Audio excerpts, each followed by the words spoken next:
Welcome, race fans. Tonight, Three Wide Racing takes to Las Vegas, where the betting is bad and the cars run good. So, they're going to be turning, I believe, 130 laps here tonight. And in the Gen 6 cars, we got Chevys, we got Toyotas, and we got Fords out here.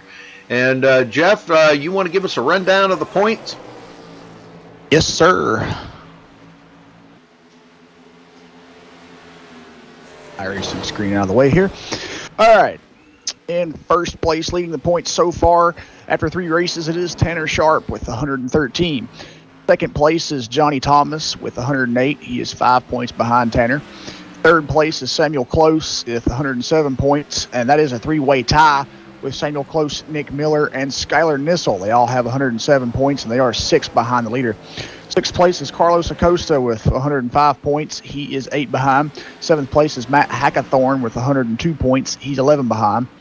Eighth place is Corey Lindsay with 100 points. He's 13 behind. Ninth place is Paul Ross with 96 points, 17 behind.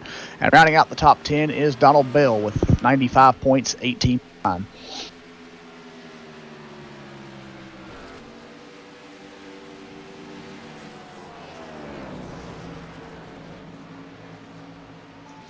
All right, thank you, Jeff, for the rundown of the points. We are about a little over 5 minutes here, about 5.5 minutes away from qualifying. And I believe, I forgot to look and see what race this is. It's like race 5 or something? 4. 4? Okay, race 4. Okay, my bad. I should have had that info before I even started. This is race number 4. But I think 25. Yep, 25. Yep, that sounds about right. Yeah, pretty lengthy season for these guys. I know a lot of leagues are getting into these longer seasons, and some leagues they like the people. Some people like that. Some people like the shorter seasons. That way, it crowns more champions. Exactly, and you got more time to have different tracks and stuff like that as well, instead of just waiting for so long to run a certain track. Right.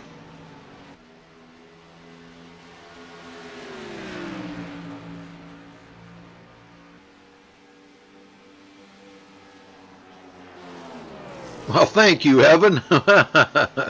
Thank you. This is the best broadcast on iRacing.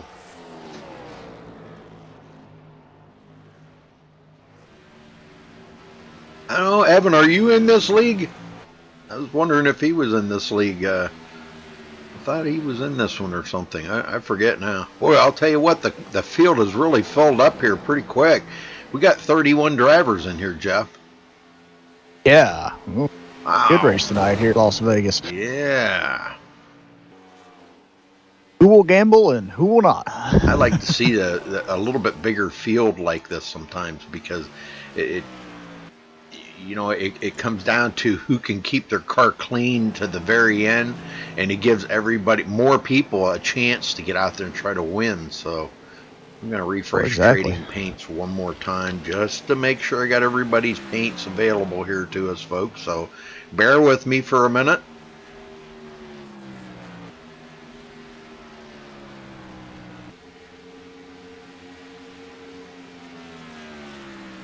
Well, thank you there, NB.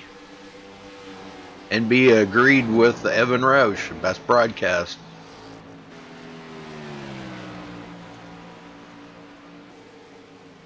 Yeah, everybody can wind down here on a Monday night. They can wind down after starting out the week here with a full day of work, and now they can kind of kick back and relax a little bit and end their first evening of the week here watching a really kick butt race here. This ought to be a pretty good one. Las Vegas is one of my favorite.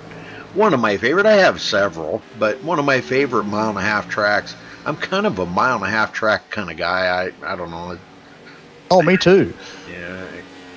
Now with the Gen 6, I don't know. That I would not say is my favorite, but with other vehicles though, like the Xfinity car or the trucks or something like that, yeah, I'm all over it. I love it. Oh yeah, mile and a half tracks. If I'm racing, that's my forte. This is what I know and where I can, finish pretty well at. Other tracks, like shorter tracks, is kind of not tough for me. And then the restrictor plate tracks, it's just anybody's game. Anybody can win those. Yeah. Yep, that's why a lot of guys don't like the restrictor plate tracks, because it kind of throws a little bit more of an even playing field out there where anybody can win the race. A lot of guys are short track drivers or whatever, and they like to have more short tracks in there. It gives them an advantage over people that luck into a win on a super speedway. Exactly. But So it does kind of throw it out there a little bit for other people to win, to make it a little bit more fair, um, it's roll the dice on a super speedway. Anybody can win it, and it's just who can keep their car there the cleanest, the longest, and be there at the end and ready to battle for that top spot. But these mile and a half tracks are exciting. They're hard to pass, so people got to take a chance.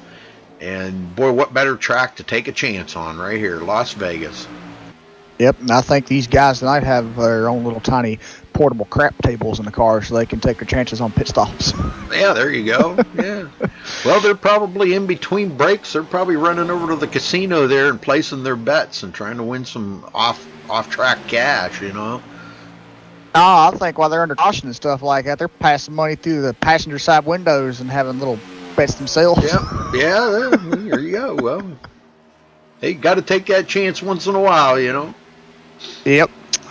All right, 10 seconds away from qualifying here, folks. We'll step away real quick and play our national anthem, and we will be right back. So stay with us. Don't go anywhere. Lots of exciting racing to come.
Guys. And now for the most famous words in motorsports.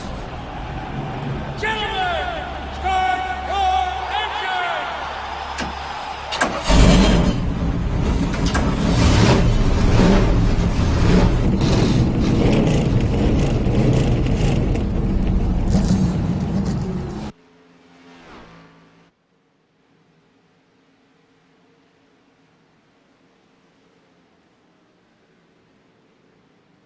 All right, Jeff, we're back.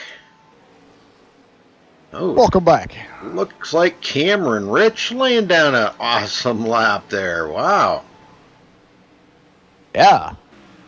Boy, it looks like the Fords 29.5. are doing quite well here tonight. They are. A couple of Toyotas mixed in with the Ford, but I don't see too many Chevrolets up there. What's going on with the Chevrolets tonight? I don't know. Top 3's Fords. Top 4 is Fords. Yeah. Wow. Yeah, because then once you hit 5th, it's a Toyota. So, yeah, top 4 Fords. the first Chevy yet, though. Well, we just had a Chevy roll into fourth there, Justin Kolb. Okay. Just got done turning in a time there. Broke up the Fords. Yep. Yeah, 4 of the top 5 are. Now we got another Chevy in there, Carlos Acosta. Yeah. Maybe the Chevys might have found something there. Maybe.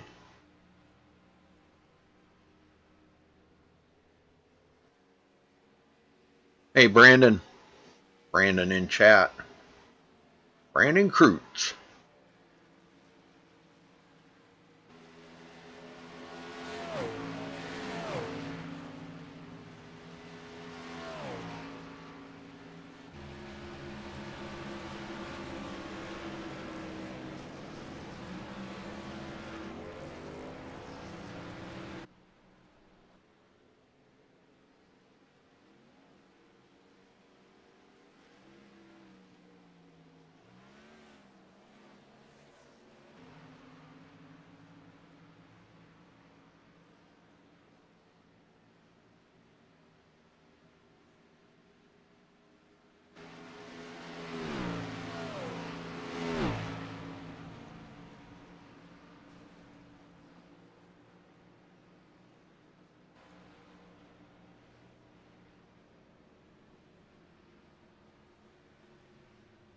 But now Tanner Sharp comes in. He's second place. Race Clark third. Brandon Kaufman fourth. And we got a rash of Chevys in there. Carlos Acosta, Richard Lafferty, Justin Kolb, all in Chevys. Nathan Velez in a Ford. Wade Lear, ninth place. Samuel Close rounding out the top 10. Those two in Toyotas. The only two Toyotas to crack the top 10 here tonight.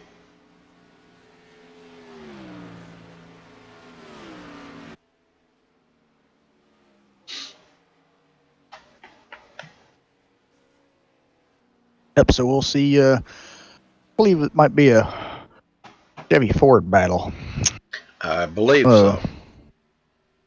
I believe so. Looking back here, 11th place, we got Zach Trevino, Chad Brown, Nick Miller,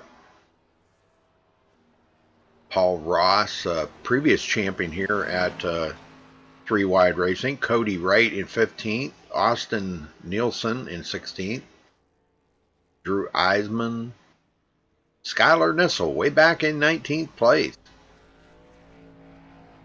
These are only starting positions, though. That doesn't mean that's where they're going to run, because I know some of these guys like Corey Lindsay back here in 22nd. That's not his usual running place, but he's only a half a second off of the leader right now, so that's really not bad. You know, you could have a long run setup, may not have a very good qualifying setup. You just never know. Exactly. So, yeah, the guy that starts on the pole could end up finishing 10th after this race goes by. So it's a long race. There's 130 laps. So, numerous amounts of possibilities that play out at this. So, yes, sir. I agree. How it goes. And it is in the gambling town, so I'm pretty sure there'll be, as we said before, a lot of gambles made tonight here at Las Vegas with pit stop strategies or just race strategies or whichever they go through, and we'll see that play out to the end. Brandon, I'm doing good. Thanks for asking. And by the sounds of it, Jeff's doing pretty good too. Exactly. We're ready to call this race. 130 laps here at the betting town in USA, Las Vegas. Man, this is where it all happens right here, Jeff. This is man, I'll tell you what, a lot goes on in Las Vegas. It's not just a gambling town or whatever you might want to call it, but boy, there's a lot going on, a lot of shows and talent and things out there that they're always putting on. Musicals and bands play out there, and oh man, it's just an amazing city to go to. I've never been there, always wanted to go there. Probably won't make it there before I die, but man, I'll tell you, if anybody ever gets a chance to go there, I guarantee you won't be disappointed. There is something to do every minute. It's the city that never sleeps. Exactly. Turn into little Hollywood out there. Yep. You better have lots of money when you go. Because it's not going to be cheap to stay or eat or anything there. It's that's just it's a town for people to go spend their money, and you got to have money to go there and Yep. spend it. Yep. Well, it looks like everybody's pretty much done qualifying. I believe they're probably running over the last minute rules here.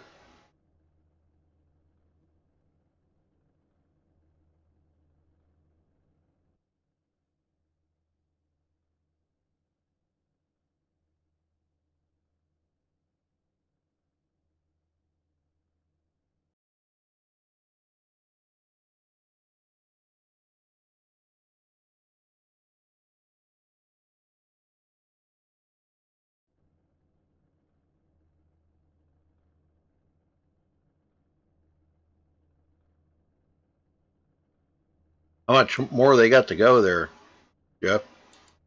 About 5 minutes. Oh, 5 more minutes. Wow. Yeah, it's a 15-minute qualifying session. Oh, okay. Boy, everybody's done here. Well, they may start early because they have done that before. If they get done with their meeting in time, they may start a little bit early. They'll just advance the session. So there you go. That's right. They had done that before, I believe. They had after 10 minutes of qualifying, they started their drivers' meeting.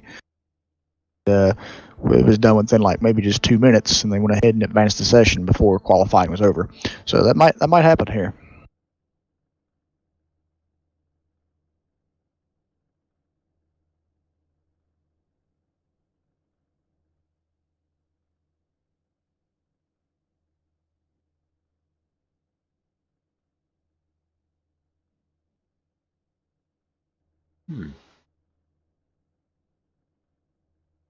All right, I got something missing here.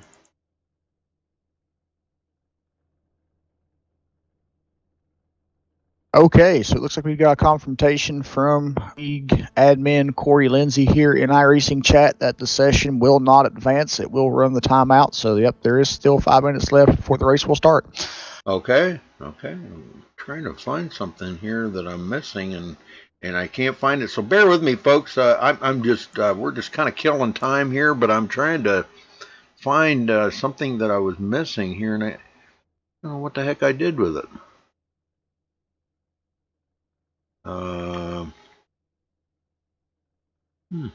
Well, I guess it wasn't that important then.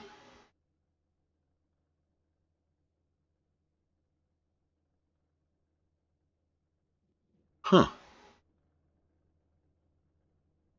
Ain't that just like weird?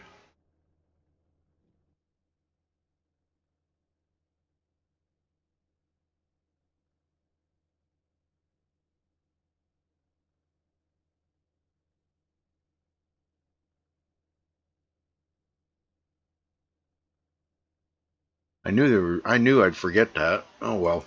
It's not that big of a deal.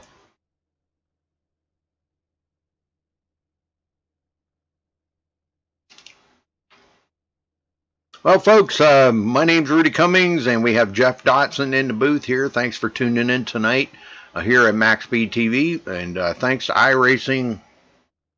This was supposed to be up on the portal, but you never know. It's iffy every night.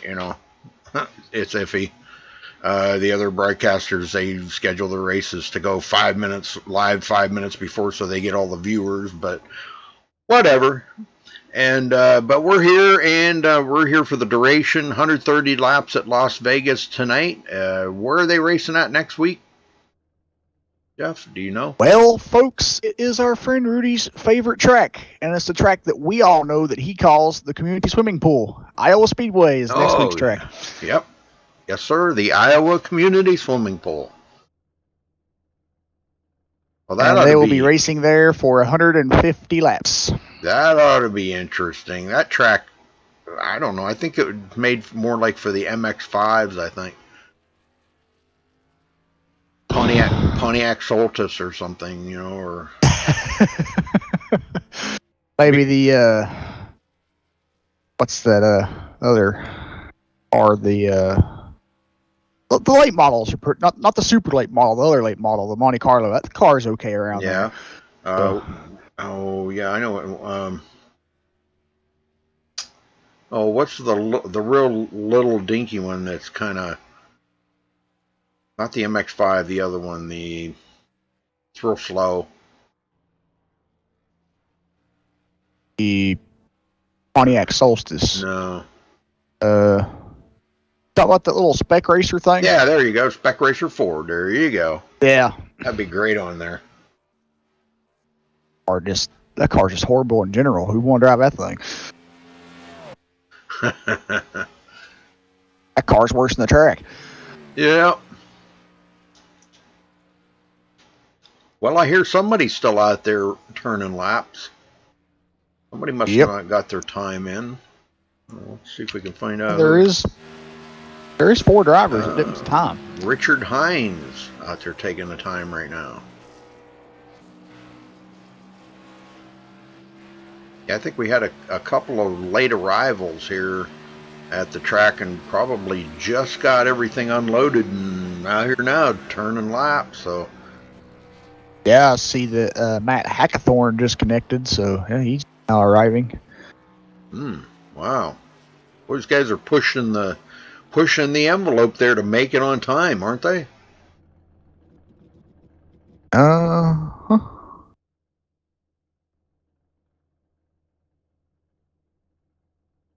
Yeah, looks like so far that's everybody. But if Matt Hackathorn hasn't taken the time, he may go out. Oh, there's only 10 seconds left, so He ain't gonna make it. nope. All right, folks, we'll run down through the grid here as soon as they get on the track or get on the grid. We'll run down through where everybody is starting tonight. That's a long qualifying session, I'll tell you, 15 minutes. All right. Let's see if we can... All right, starting on the pole, Cameron Rich with a 29.575. Congratulations to him for grabbing the pole tonight. Tanner Sharp, our points leader, will be starting on the outside in second place. Whoops. Dang it. I knew I'd do that. Race Clark starting third. Brandon Kaufman fourth. Carlos Acosta in fifth. Richard Lafferty starting sixth.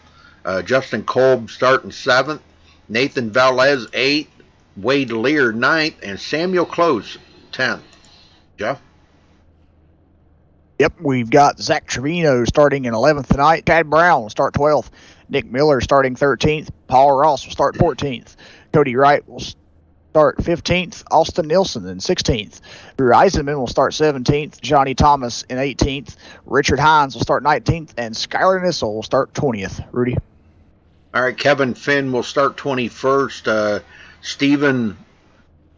Stephen Cruz, okay, I had to, man, that's a kind of a little bit of a tongue twister there for me. Starting 22nd, Corey Lindsay 23rd, Krista Nelson 24th, Patrick McCusker in 25th, Brent Miller in 26th, Richard Garcia 27th, Mike Stevens 28th, Mark Wilson in 29th, and Matt Hackathorn not taking a qualifying time, barely making it into the track, starting 30th, Donald Bell 31st, Carson Ayoub in 32nd, and David Cordy rounding out the field in 33rd position. So there we have it.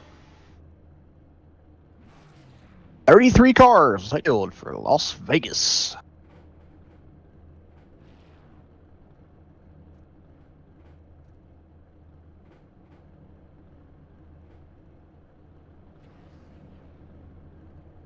And here we go. Yeah, man, nice size field. Ooh. Looks like the only one I don't see out there may be David Cordy. Did not make did not make the start time here. Yep, David Cordy. May have had issues or communication issues with the start time, or we don't know. All right, we're about ready to get the green flag here, folks. I don't know about you, but I'm ready to see some exciting racing here at Las Vegas. I'm ready. This is a great track to see these Gen 6s. Boy, and I'll tell you what, if you look at some of these cars out here, Jeff, they've got them back ends squatted right down, trying to get lots of downforce on that back and lots of grip on the rear wheel. So this is going to be interesting to see them. Man, they've got them squatted down. Do you see that? Yeah, I do. And then you look at the front end, and it looks like the whole entire splitter is like 5 feet off the ground. It does. Well, our race leader here, Cameron Rich, is going to start on the outside. So let's see how this start goes. Pace car's in.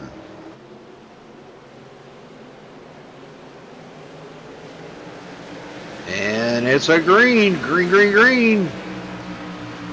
Boy, Cameron held him back there just about as long as he dared.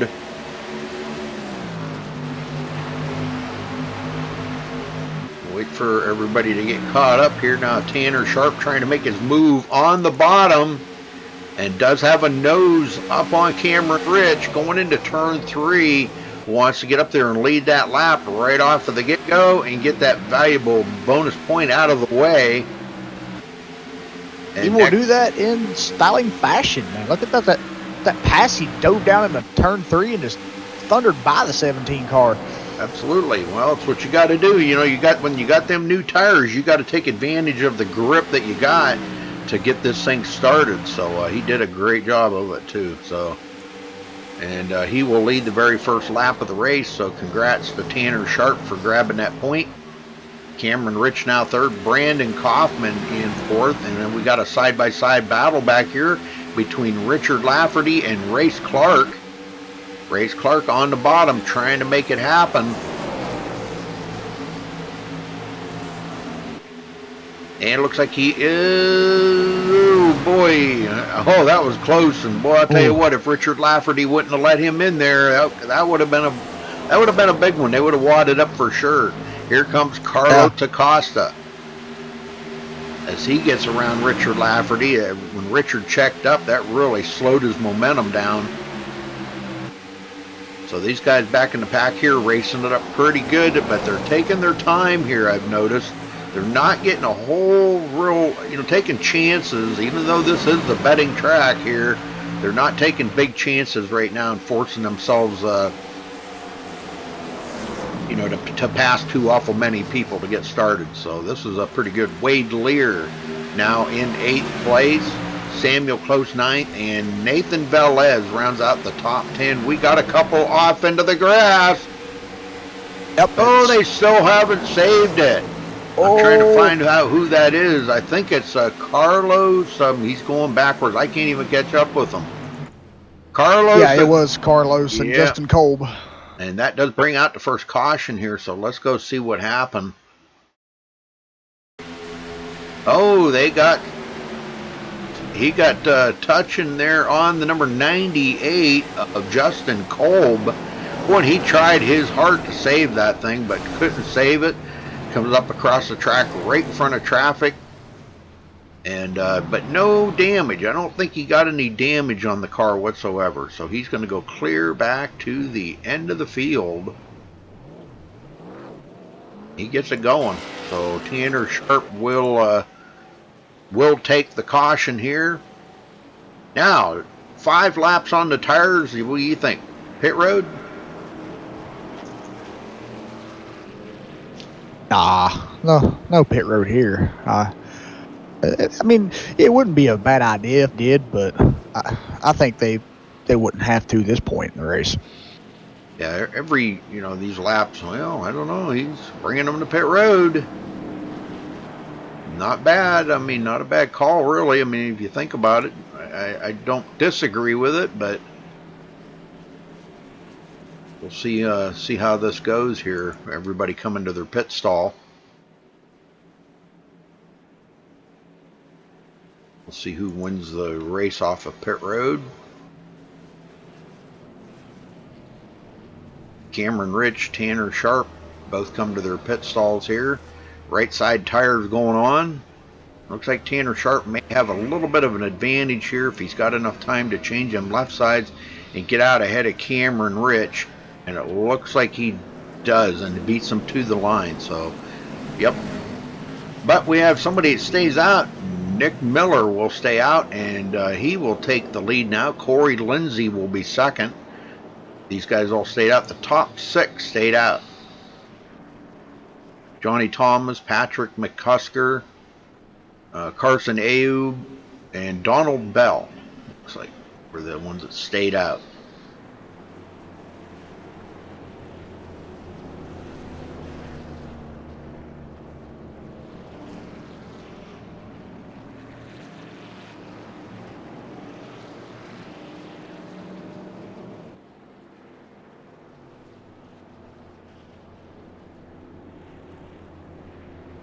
Yeah, but these guys did stay out. They are now on the apron, so it looks like they're bringing it to pit road too.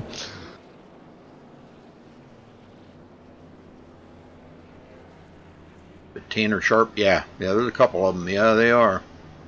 Yeah, that's going to move Tanner Sharp clear up to third place. The top 2 did not come to pit road. Nick Miller and Corey Lindsay.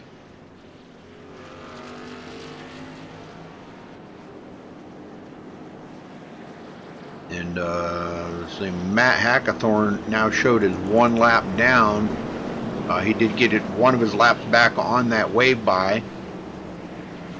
Carlos Acosta taking his car behind the wall, it looks like. Yeah, tough break. Krista Nelson still sitting on pit road.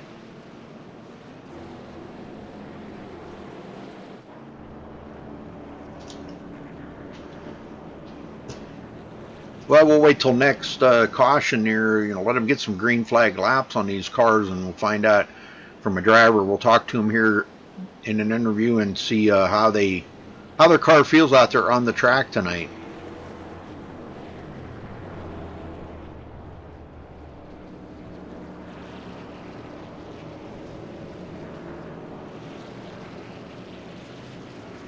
Why I've been so tired lately, man.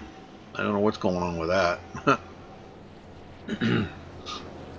I have been too. Seems like I can't get enough sleep, and the weather's beautiful outside, and I need to be outside doing things, and I've been inside. Yeah.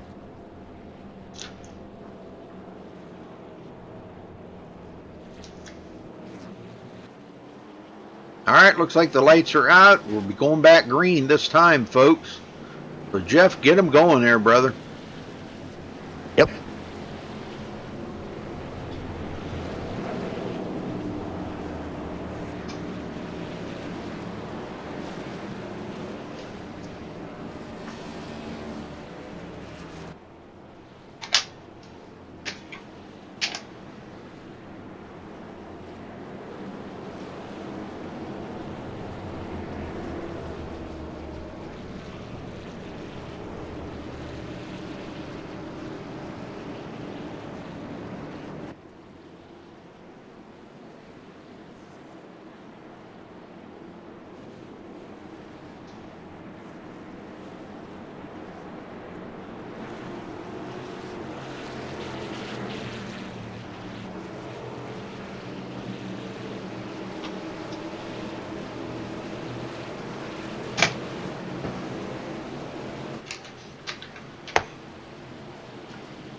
All right, pace car dives back into pit road.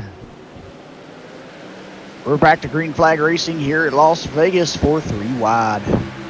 Looks like the 17 car already breaking out, taking 3 wide as they dive into turn 1. Yes, sir. Backs off. He took a look at it. Yeah, he did.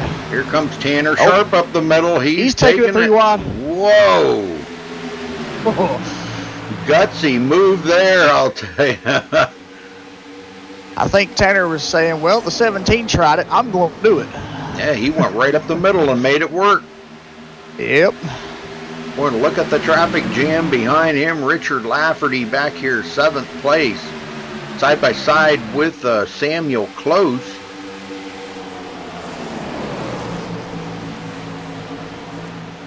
And now on the outside is Paul Ross, past champion here at 3 Wide Racing. Paul Ross takes it into the 8th place as he passes up Richard Lafferty on the outside.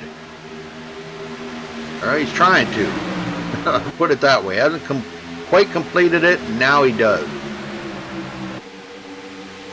Nathan Velez trying to stay in that top 10, doing quite well. Let's go back in the field here a ways. Donald Bell, 24th position. These guys got a really slow start here and kind of getting fanned out a little bit, and we have another caution, folks. Oh, big crash on the backstretch. Oh, and that is Kevin Finn. I see he got caught up in that with Paul Ross. Let's go back and take a look at this. I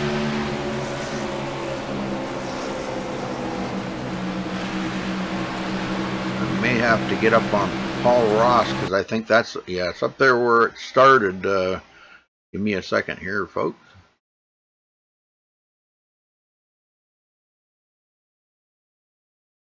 Yeah, this is where it started.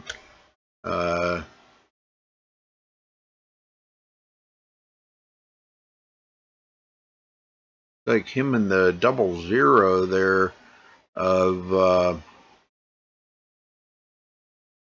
Brandon Kaufman. Looks like he kind of pinched Brandon Kaufman up against the wall right there. Brandon he ran out of real estate, had nowhere more to go.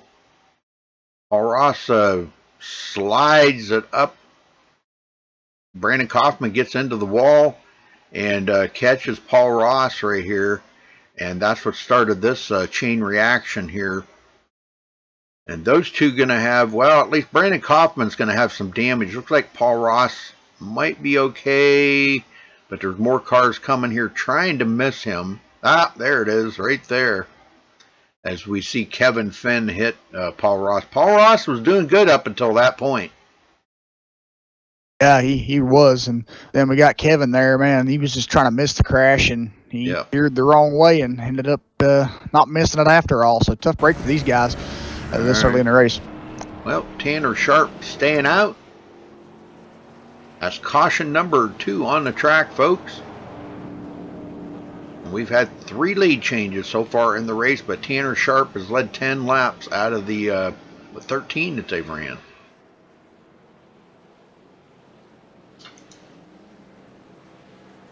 Well, I don't know if it's, what do you think? We maybe try to talk to somebody. How about we try maybe talking to...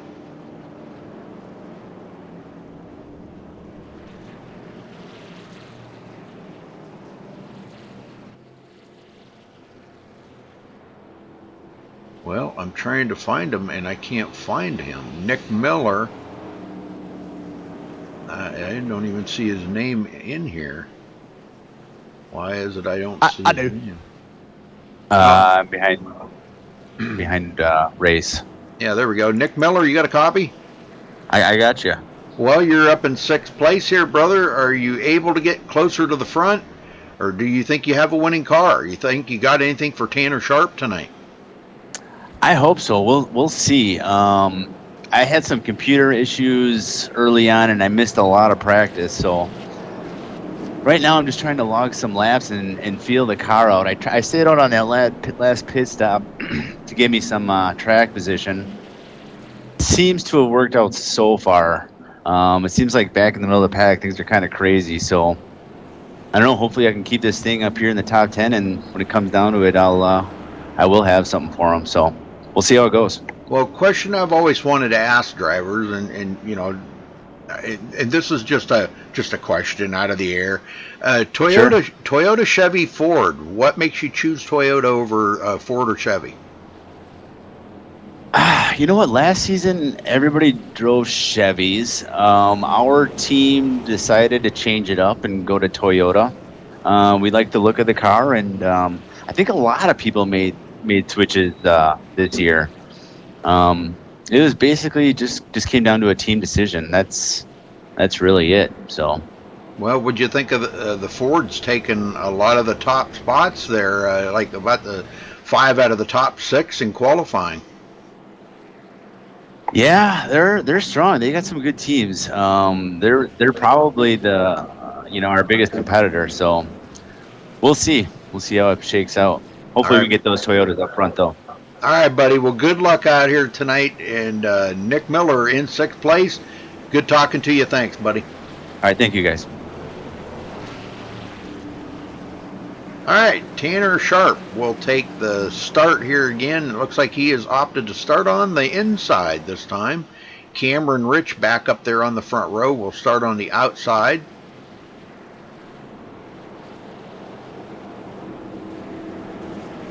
And it looks like we have our second driver out of the race tonight, and that is Krista Nelson. She is far behind the wall.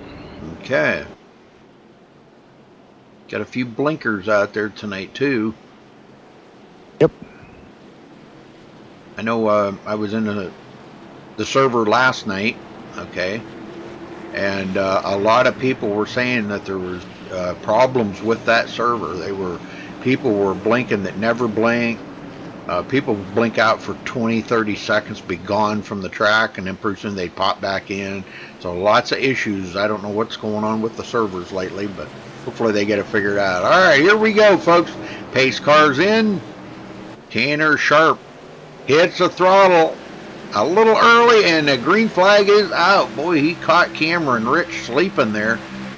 Samuel Close trying to fend off Corey Lindsay. Corey did not stop on the first pit stop, but he stopped on this one. And it looks like he is going to fall back behind Samuel Close. Now Samuel Close keeps a close tabs on Cameron Rich. Doesn't want to let him get out there too far. It looks like he's going to try it on the outside here, Jeff. And we've seen it work. Yeah, numerous amounts of times. So I think he's got something here when he comes into the turn.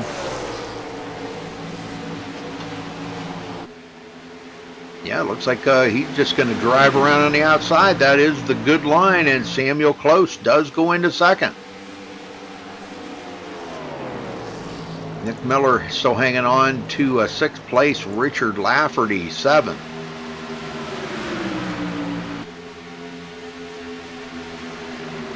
And he's going to try that outside. Boy, right ahead of him, Race Clark. Boy, he is blinking something fierce. And it looks like it's going to work for Richard Lafferty as he gets around Nick Miller. Nick goes back to 7th.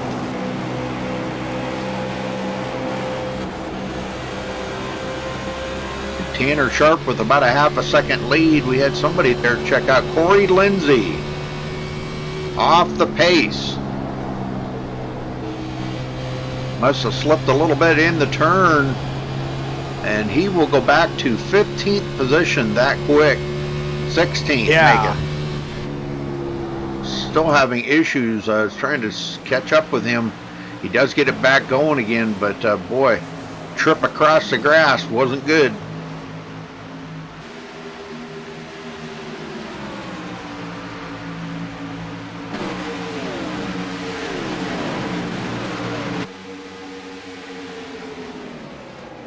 Brent Miller back here in 18th. Mike Stevens 19th, and Cody Wright breaks the top 20. Matt Hackathorn back on the lead lap, and look at him coming up through the field here, Jeff. Up to 21st already. Yeah, Matt Hackathorn's usually not a guy you see racing in the back in this series, so I'm pretty sure he's working his way up front. He wants to get up there and start racing with Tanner and Samuel up front here, so I'm pretty sure, next couple laps, we'll see him up there doing that. Yep, and we got a brand new lead change here. Samuel Close getting around Tanner Sharp and taking over the lead for the first time today. He'll come to the start-finish line here and lead his first lap of the race and collect that very valuable bonus point. Somebody down on the apron there just goes a lap down. I'm not exactly sure who that is. All the 94. Drives a 94 car. Oh, yes, it is. It is, yep. Carson Ayoub Obway. That's what it was. Obway. My bad. Sorry about that, Carson. I got to remember these names, you know. And we have a caution again here, folks. So let's see where the caution is. Oh, a couple of them get together. Mike Stevens, and he's going to collect a few guys into it. Well, let's go back and see what happened here to Mike Stevens. Already had a little bit of damage on the tail of that car.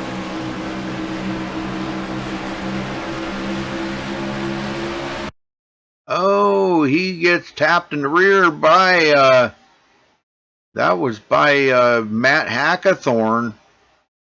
Just a slight tap, barely even noticeable that he tapped him. And that sends Mike Stevens around. So, wow. Well, the good news is Matt Hackathorn is able to keep going. And I don't believe... Oh. That wasn't good. I was total blackout there for a couple seconds. Did you get that? Oh, I did see a couple cars there up front, Samuel Close and Tanner Sharp. I did see them blink out for a few seconds, but I never experienced anything like that, no. Okay, well, it seems to be okay for right now, but... All right, they're all coming to pit road here again. And Cameron Rich, right now, we're waiting to see who's going to get off pit road first. Then it's going to be a pretty close one right here. It looks like Cameron Rich will come out first, Samuel Close second, and Tanner Sharp third.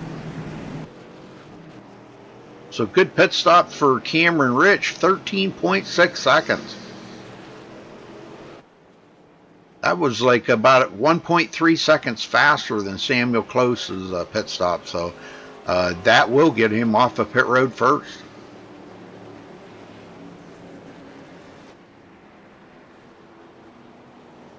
Well, what do you think? We maybe try to get a word in with Samuel Close? What do you think? If we can find him. Sam Close, you got a copy? Yeah, sure do. Well, you took over the lead there, buddy, and you led 3 laps. You got that bonus point out of the way. How's your car feeling on the track tonight? It's feeling really good. Just trying to keep the tires underneath it right now. I think I had a little bit fresher tires than these guys. They stayed out last time. But if I can just keep the tires underneath her and try to have consistent lap times, I think I'll be all right. Well, I always ask people, in the Gen 6 cars, once you got out in that clean air, how much difference did that car feel than being back in the pack? It definitely felt a little bit better. Turn in was a little bit better. Got some more air on the nose. So it was nice to be out there. Hopefully I can continue running up here tonight. Well, you're in some pretty tough company right there. Cameron Rich, Tanner Sharp. Them guys really cranking it up here. And, caution number 3. Guys just getting really close. I don't know what the deal is, whether they're not giving each other room or what, but that was just a very, very, very slight tap that Matt Hackathorn got into Mike Stevens there. I mean, it was almost hardly noticeable, and it really upset that car. But that's just the close racing here. I mean, when you're racing for position like that, it's probably pretty hard to pass here, ain't it?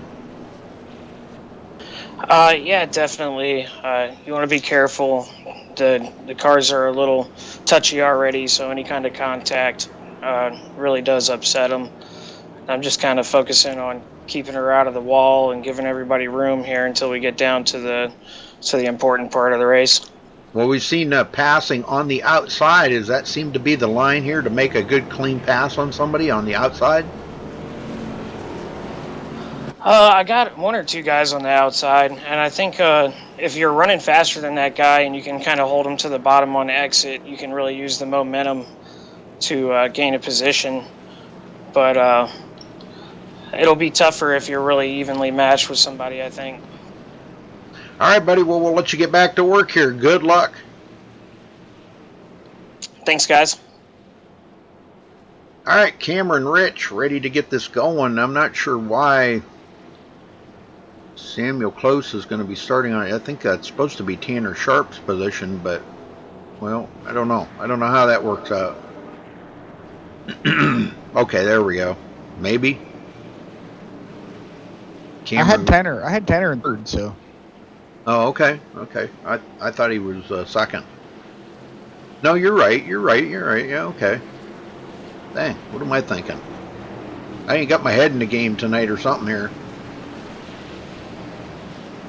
It'll buff out. All right, get him going there, buddy. Yep.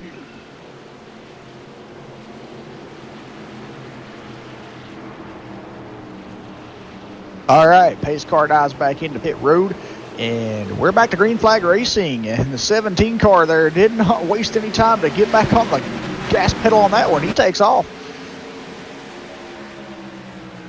Here comes Tanner Sharp up on the back of Samuel Close.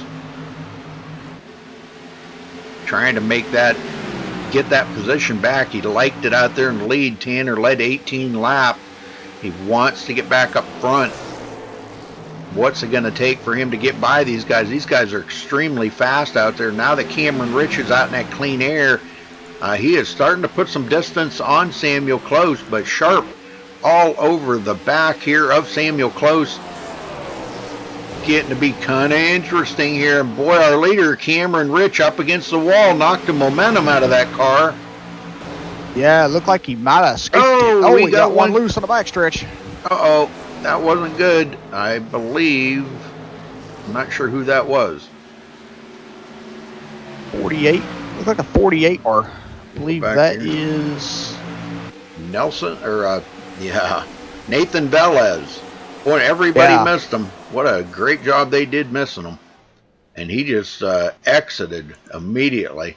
So we'll go back here and check this out real quick and see what happened. I believe it was just he got into the outside wall. If you come off that turn and don't have the right exit, well, right there he gets into the outside wall, immediately kicks it right to the inside. As we see that a lot on these tracks, it just immediately kicks you to the inside. And boy, he hits that inside wall head on. What a violent crash. I don't know if I can maybe show an in-car view of that. I think that was a pretty rough ride right there for Nathan. Let's ride on board with him for a minute here, and let's watch this as he comes out of the turn, and that thing just immediately kicks right to the inside wall. And you can see that wall coming. He is booking right there. And man, what a violent hit. I think that probably pretty much about toasted that car up.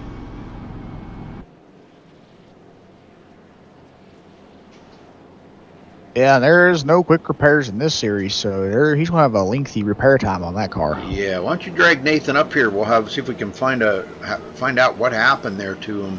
Whether he just drove it into the turn too hard or what. I'll let you talk to him. All right.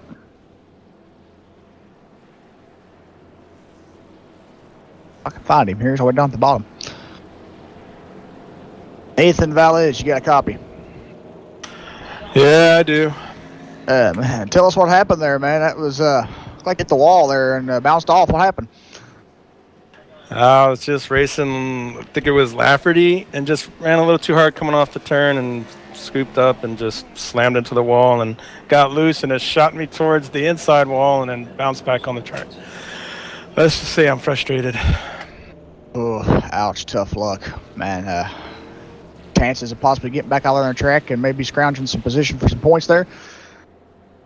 I'm hoping to see what the repair is when this towing is done, and then hopefully I'll get back on the track, make up some positions. So far, it's just not my year. Alrighty, man. We'll let you go here, and tough luck there, and hopefully you can get back on track and scrounge some more positions out of that and get some points out of the nice race. All right, thank you.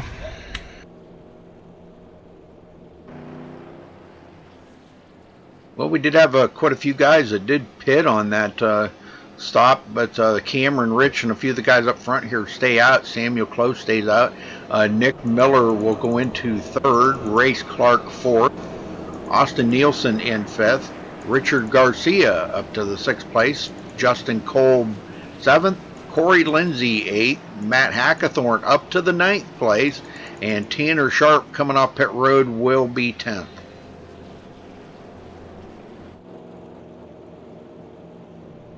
So taking a look at the race summary here, this is caution number 4. Not been a good night here for these guys tonight, Jeff. No, it hasn't. And Las Vegas has been tough for them tonight, and it just hasn't given them easy. It's been rough. Well, maybe the guys taking some extra chances, or maybe just pushing their car just a little bit too hard. You know, sometimes a racer is better off just kind of taking their time with the car, especially in the early runnings. You know, maybe later on in the race when the field gets thinned down, like it's starting to get thinned down now. You know, pit road's starting to look like a junkyard. So it's yeah, that's never good when we see that. You know, and when these guys have all the field's got thinned down, then these guys can start trying to figure out how to march back forward, you know. So maybe that's something they need to think about. I don't know. That's all up to the drivers out there, and you know, just my thoughts on it. That's all. Exactly, and yeah, I think it's still going to be a pretty good race here. There's still 21 cars on the track on the lead lap out of the 32 that started. And there's only been 2 of the 32 that have took their car, completely behind the wall. So, there's still some drivers out here trying to, get their cars repaired. And there's a few still on track. They're a couple laps down, but they are in lucky dog position. So we'll see if they can, get some laps back here as another caution comes out, and see if they can get back up front and start racing with some guys. Yeah, we got Kevin Finn, Paul Ross, Mike Stevens, and Nathan Velez all on pit road. The guys that did get back off pit road: Brandon Kaufman, Donald Bell, Johnny Thomas, and Richard Hines, and Patrick McCusker. These guys all got back off of pit road, catching up to the tail of the field as we're about to go back green here at Las Vegas tonight for 3-wide racing. Thanks for joining us here, folks, on MaxSpeedTV. Pace car's about to make that hard left turn. It does, and Cameron Rich holds them back. And there he goes. He knows Samuel Close is very good on these restarts. And, boy, he got him on that one. Yeah, he did. Emmeren's been getting these restarts down to a pattern now where he can just take off. Yep, Nick Miller gets around Race Clark clearly and pulls away. Race he's kind of bottlenecking these guys up back here a little bit. He's didn't quite go into the turn good enough there, I think. And that kind of bottlenecked Justin Kolb and Austin Nielsen up. And boy, from there on back, it's a lot of traffic. Matt Hackathorn leading that group. Tanner Sharp on the inside of Richard Garcia comes back into the 8th place.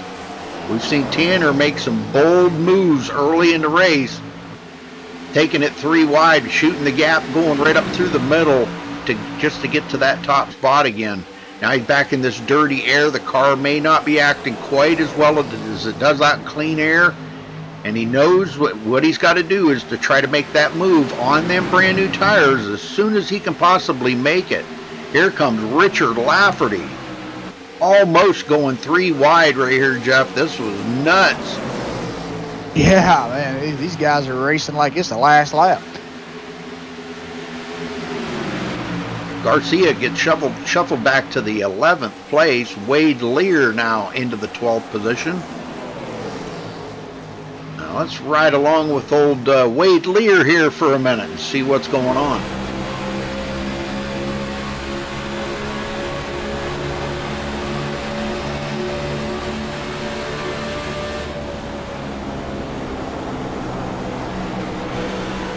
And we got one up against the wall. Matt Hackathorn up against the wall. And boy, serious damage on Matt Hackathorn's car. What happened there? Oh no, I'm not seeing a caution yet.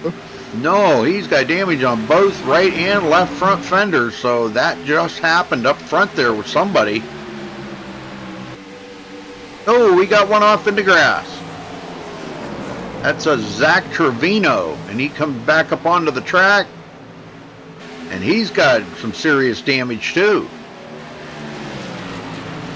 So these guys are getting pretty rough up there in the front. He's going to lose a lot of positions. He goes back to 19th and still falling back to the tail end of the lead lap. Carson Obway, last one on the lead lap, back here in 21st position, well off of the pace. Might still be some damage on that car as Cameron Rich continues to lead out front, trying to match Tanner Sharp's 18 laps led, and this time at the line he will lead 15. So he's getting there, Jeff. Yeah, he is.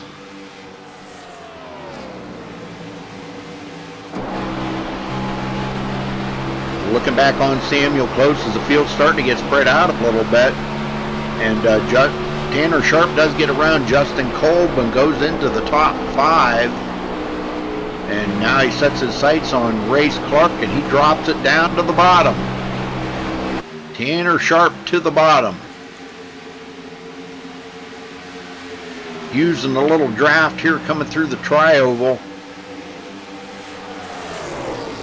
And yes, they do get lots of draft here, folks. I mean, you wouldn't think this isn't a super speedway, but it is a speedway, and they can get some serious draft off these cars. I mean, you know, look at the speeds are reaching like 195 miles an hour on the backstretch. So Tanner Sharp now gets by Race Clark, goes into 4th.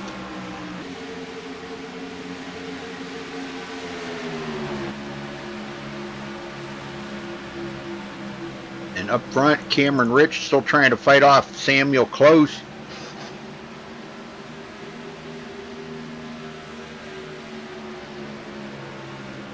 These guys pull away quite a little bit there from Nick Miller. Nick kind of by himself here, a little bit of clean air and nobody challenging for that position. So I'm sure he's just kind of riding right now, trying to get laps wound down here as we take lap 43. Still got lots of racing to go here, folks. Tanner Sharp now pulls away from Race Clark.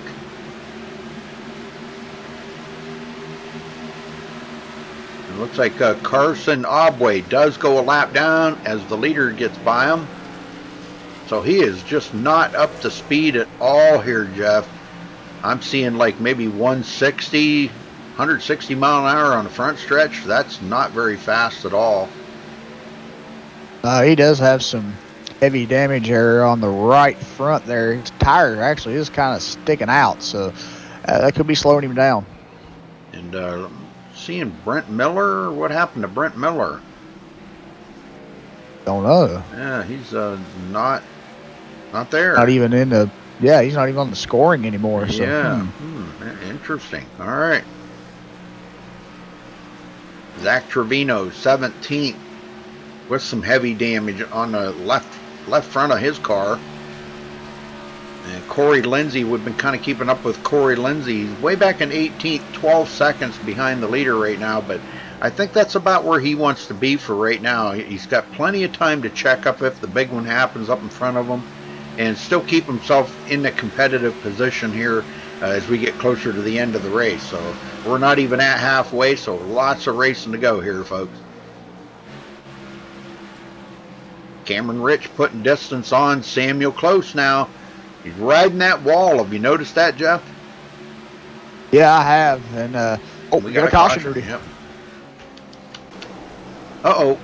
Nissel into it. Uh-oh. Yeah, let's go back and see what happened here to Nissel. Looks like him and Austin Nielsen racing around each other.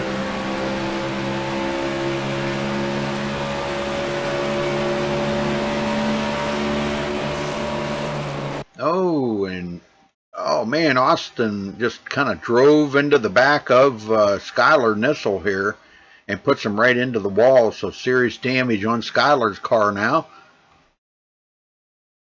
So tough break for Skylar.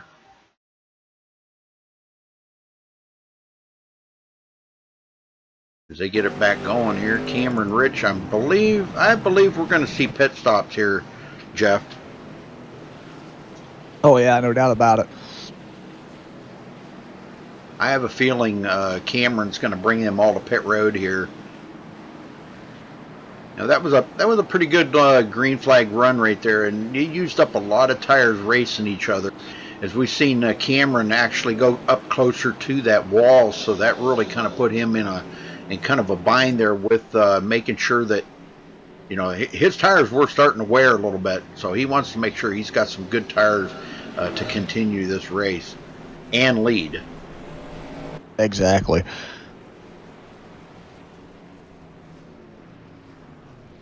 And talking about Brent Miller, Rudy, I do see what happened to him when we went to him and we could not see his car. From what iRacing chat box says, he received throughput and he just now reconnected. So. Oh, okay. All right. Well, it looks like they pretty much come out the way they went in. Cameron Rich out first. Samuel Close will be second. Richard Lafferty third. Tanner Sharp fourth. Nick Miller will come out fifth. Race Clark sixth. Drew Eisenman up to seventh. Justin Kolb eighth. Richard Garcia ninth. And Austin Nielsen with a heavy damaged car. He will come out in the top 10, but boy, lots of damage on him. Maybe we could get a word in with Austin. What do you think? Let's find him here. He's up at the top. Austin Nielsen. Yep.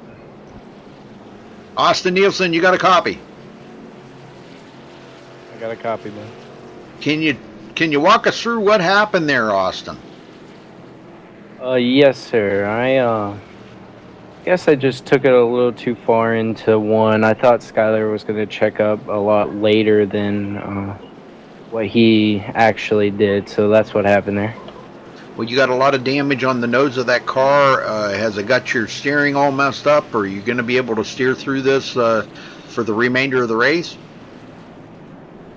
Actually, it wasn't too bad. I hit the pits and only had about 17 seconds worth of damage, so shouldn't be too bad. I should be looking pretty good with this Bud Light Chevy.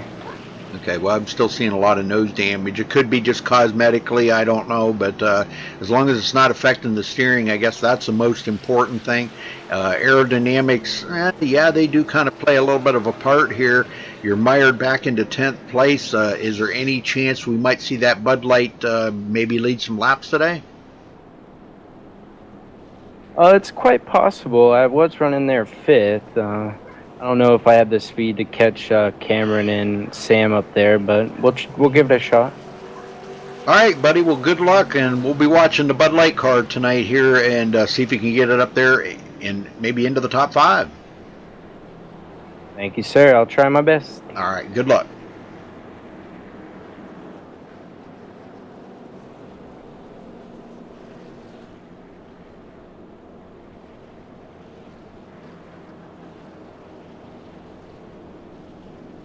Well, I'm hoping next weekend, Jeff, I kind of wanted to get this out here. We do have our 1,500 subscriber mark, and I promised did see that. I promised everyone that MaxSpeedTV would put on a big event and give away lots of money and everything. So I'm planning on next Saturday, not this Saturday, because we have another it's the Race for Awareness that we do for free for Michael Kinner for losing his daughter to autism there, Raylan. I don't know, some of you in iRacing may know that or know of it, but we will be broadcasting that this Saturday. But the next Saturday we will be having a race here on MaxSpeedTV. I'm not exactly sure what we will be running. I've kind of got a few ideas out there, but follow us along on MaxSpeedTV's Facebook page for further announcements on that, and that will be the following Saturday, April 30th. So make sure you keep tuned in for that on the MaxSpeedTV Facebook page.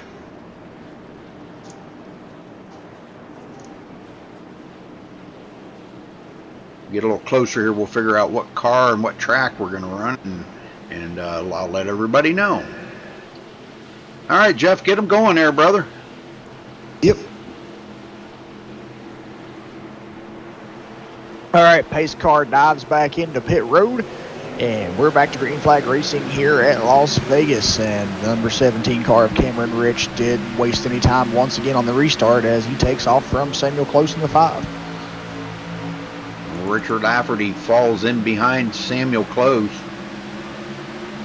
And Tanner Sharp's car just doesn't seem to be quite as fast back here in dirty air. Have you noticed that, Jeff? Because once he gets out in that clean air, boy, he can just like take off. Exactly. Yeah, I've noticed that too.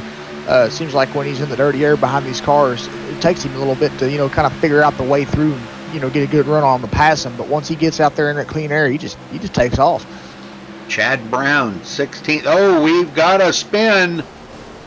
Oh, and that brings out another caution here. It looks like the number 90 there of Corey Lindsay may have got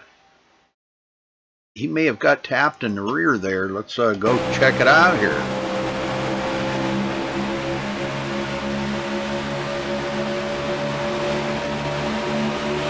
This was going into turn 1. And it looks like the number, what is that, 34? Boy, he not only just tapped him, but he hit him again too. So Corey Lindsay going to get some serious damage. I believe that is the 54. Give me the 54. That's Kristen Nelson. She left. That would be 64. Chad Brown. 64. That's right. Chad Brown getting into the back of him.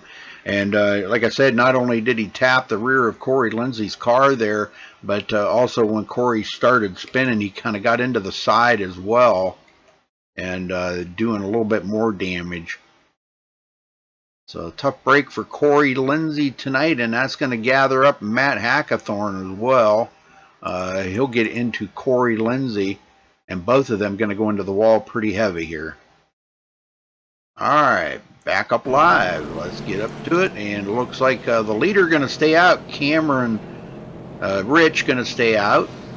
Samuel Close and Tanner Sharp, Nick Miller, these guys all staying out. Nobody wants to pit and give up that track position, but it's early. The thing of it is they're not even at the halfway mark here, and it's early. I mean, I don't know. They're taking a pretty good chance out there, Jeff, on them old tires. What do you think? Yeah, they are, and I think that since the majority of the drivers stayed out here, we see Race Clark and Race Clark stayed out too. So, top 5, playing on old tires, that's a pretty big gamble. So, it is Las Vegas. So, we'll see how the top 5 staying out here will, play out with these old tires they're on. Well, Austin Nielsen does move into the 8th place, as we talked to him there last time, and he does have some pretty good damage on that car, but he said it still seemed pretty fast.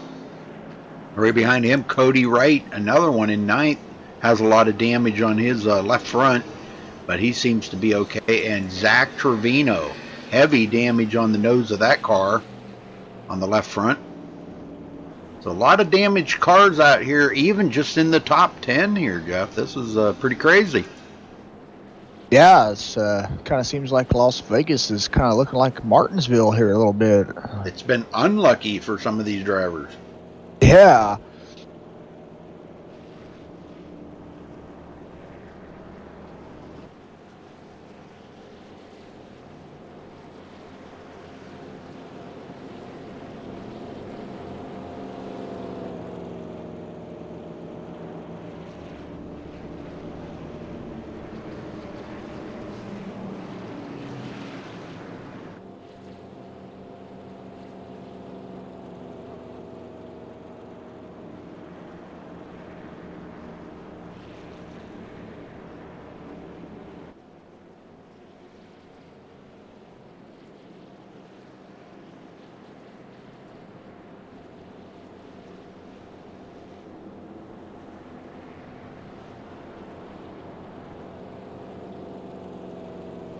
Okay, sorry about that. Had to step away for just a second there and turn on some fans. It was getting awful warm in here. It is summertime, boy, and things start heating up in the summer.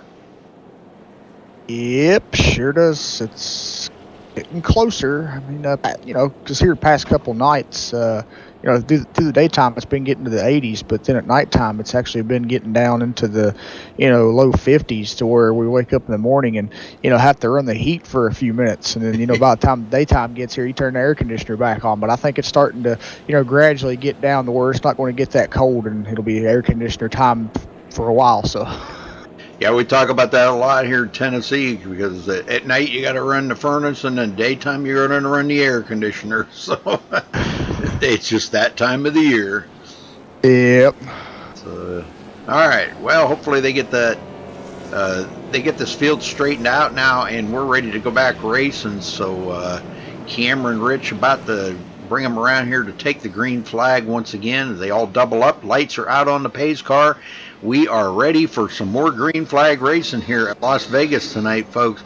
Thank you for joining us. We appreciate it. These guys appreciate it. I know it's late night on a weeknight, Monday night, but you got the rest of the week to recuperate from staying up late with us here and watching such a great race here tonight.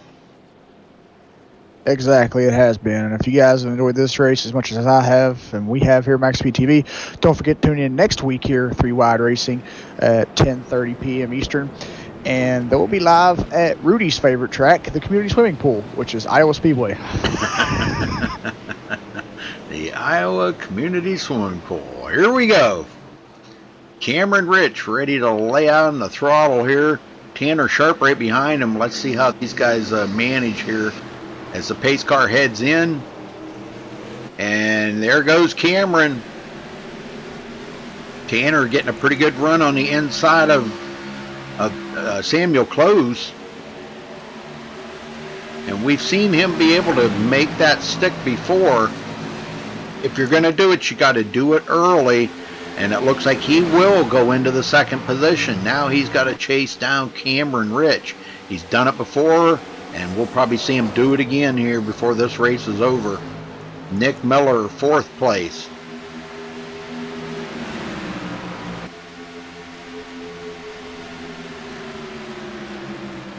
Ooh, a little blinking by Race Clark there. Justin Kolb in 6th. Drew Eisenman, 7th. Austin Nielsen with that damage on the front of his car seems to be running pretty good right now. I've seen damage like that, Jeff, actually help you. It actually makes it turn better sometimes. The aerodynamic changes the aerodynamics of the car a little bit. And oh yeah. The only thing you got to watch though is tire wear. Sometimes if it knocks that toe out or something, yeah, it might race really good for 5-6 laps, but after that it just drives like a dump truck. Yeah, it does. Eisenman gets around Justin Kolb and goes into 6th.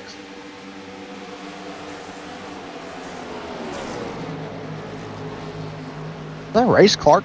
Well, must have blinked out there again. It was back now, but watching him look like he blinked out again. Been seeing. Oh. Didn't see that a lot tonight, though, Rudy. A couple cars blinked out. There's actually been a couple of guys that have received throughput and, fell completely out and had to come back in.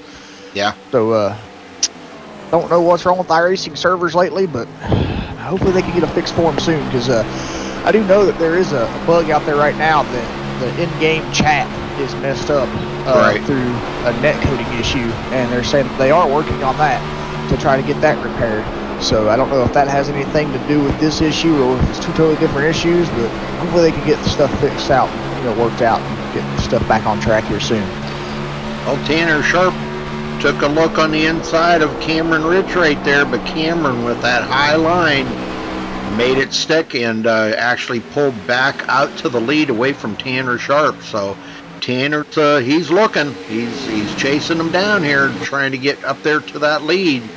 And like we said, we know if he can get out there to that lead, things are going to be a whole lot different here. I think Cameron takes it clear to the bottom, and that time Tanner was up on the high side.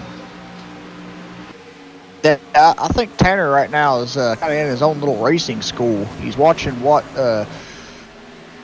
Cameron's doing up front. He's trying to pinpoint a move when he can catch him and get a good move and get a run on him to pass him. So see how that plays out. And if he can graduate from school. Yeah, there you go. Zach Trevino back here in a battle with Chad Brown. Boy, we got, man, somebody blinking really bad there.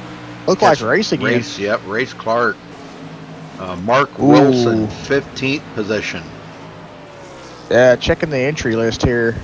Race Clark's ping is at 400 right now in the red, so That's not good. no. Stephen Cruz in 16th.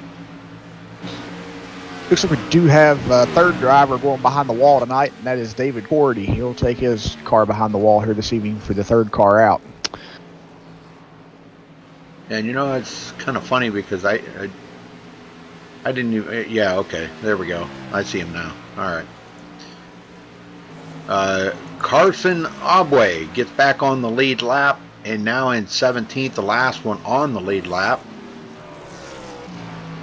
And boy, Race is still blinking like crazy out there. Man, is he blinking. We've got a few of them.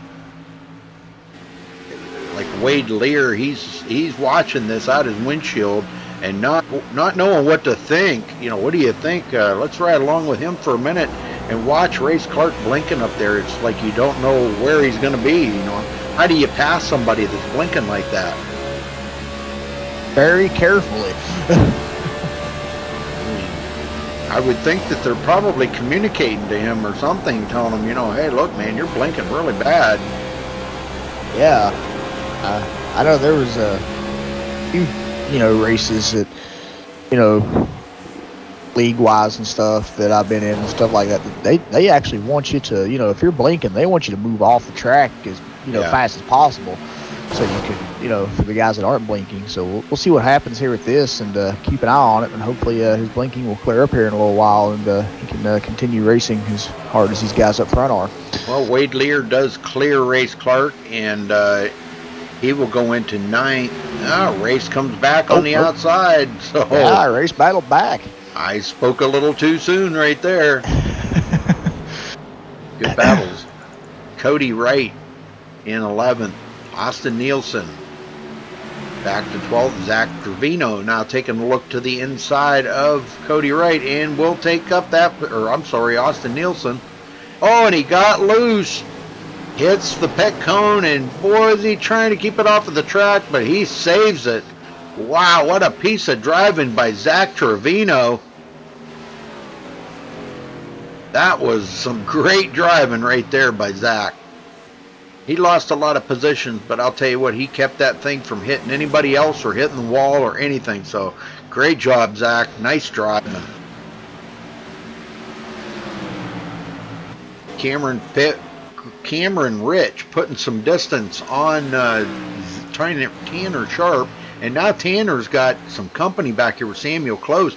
Samuel looking to the inside, and Tanner don't look like he's going to fight him too awful much. He knows Samuel's a little bit faster on the long run, and he does clear and goes into second. Now Tanner Sharp looking to come back off of turn 4, and he does beat Samuel Close to the start-finish line and retake second. So these guys having a pretty good battle here for second and third, Jeff. Yes, they are. And this battle also here is allowing the leader to pull away a little bit by over 1 second. And now Samuel Close goes back into second. And this is where Tanner Sharp shines right here. He seems like he gets such a great run off of turn 4. Not quite as good that time, but the time before, boy, he had a perfect run off of turn 4. We're seeing some guys coming off of pit road now. Looks like Corey Lindsay coming off of pit road. He's back in 25th position, 17 laps down. After being involved in an altercation there. It looks like that we've got Johnny Thomas now taking his car behind the wall. So 4 cars out of the race now at this point. Yes, sir. There's still a few guys on pit road too. Nathan Velez, Paul Ross, Patrick McCusker, and Richard Hines. These guys all on pit road. So Samuel Close 1.4 seconds behind Cameron Rich. Cameron out in that clean air as they come around to take lap 73 here at Las Vegas tonight for 3 Wide Racing, folks. Thank you for joining us. Special thank you to iRacing for allowing us to broadcast up to the iRacing portal. And a special shout out to Jack Davidson for all the behind the scenes work he does to make this happen for us here and scheduling all the broadcasts up on the portal. So thank you, Jack. Appreciate that. That's got to be a scheduling nightmare for him. But I'm glad he does it, not me. And Richard Lafferty gets around Tanner Sharp. Tanner Sharp coming to Pit Road. Yes, he is breaking off and coming to Pit Road. Unscheduled pit stop or early pit stop for Tanner. And we'll follow along here and see. I'm sure he's going to be taking 4 tires. I do see a little bit of right side damage on that car. Nothing really to be concerned about, but maybe it's something they can fix while he's changing tires here. Just a few seconds of optional repair. Race Clark on pit road as well. And Tanner is sitting there. Lengthy pit stop for Tanner Sharp. May have been involved in a speeding penalty. Not too sure about that one. Could have been. I believe it was a speeding penalty handed down to Tanner Sharp. That's going to put him a lap down in 17th place. Oh, no. Well, the good news about that is he did sit there long enough. They fixed a little bit more of that damage that he had on that right front corner. So, yeah. in the meantime, Cameron Rich with a 2-second lead over Samuel Close right now. It hasn't really turned into much of a race now with that much of a lead. But Richard Lafferty now in third. Quite a ways back to Richard Garcia, Justin Kolb, and Wade Lear in a battle. Wade coming on strong here in the late runnings. And he's coming up on the inside of Justin Kolb here, taking a look. Wants that 4th position away from Justin Kolb. Doesn't look like Justin's going to fight him too awful much. He goes way up the hill looking for grip. And he finds it and holds off Wade Lear for the time being. Well, while these guys are racing, Drew Eisenman comes up on them. And it looks like Drew coming to pit road. He's giving up that battle and says, I need new tires. Cameron Rich now on pit road, giving up the lead to Richard Lafferty. So Richard will lead his first lap of the race. Cameron Rich coming to pit road. Let's see what he does here. I'm sure it's going to be a 4-tire change and fuel. I don't believe well, I don't know. It might be kind of close for them to make it from here. That would make it, what, 52 laps? I don't think they can make it from there. Yeah, I don't think they could either. Might have to see a late race. Stop and go there. Just a splash of gas and go. But Richard Lafferty out front for the first time today, collecting those bonus points. The Diet Squirt car. And he's got a 1.8 second lead over Richard Garcia. But looks like from 4th on back, a lot of guys pitting. Justin Kolb, Wade Lear, Mark Wilson, these guys all on pit road. In the meantime, Richard Lafferty has not made his pit stop. He's actually at a pit sequence with the rest of the drivers out there right now, Jeff. Yeah, he is. So, from pit road here.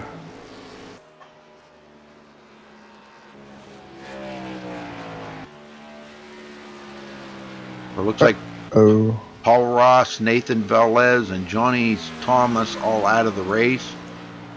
Yeah, the Nathan Velez was due throughput. Oh, man. Yeah.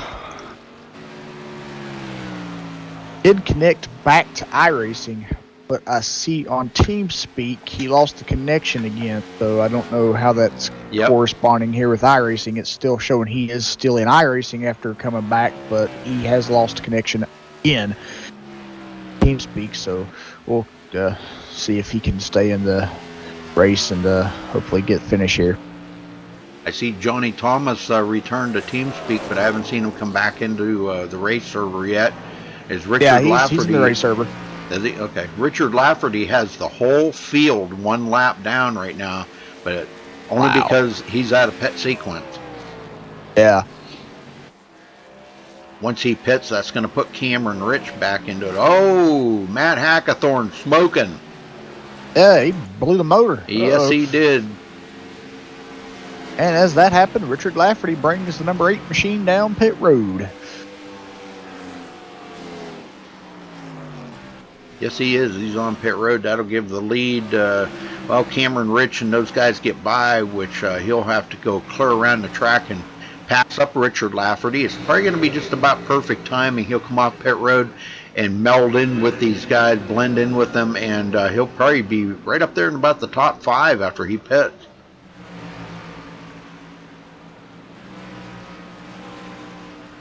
Cameron Rich already getting by. Richard Lafferty coming off. Yeah, he's going to be 4th.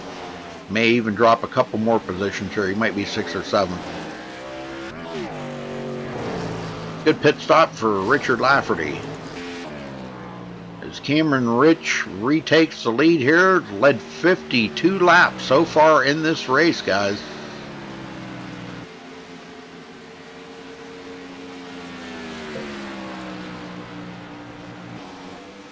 All right, let's run around the field here while they're under green. Hoping a caution doesn't come out.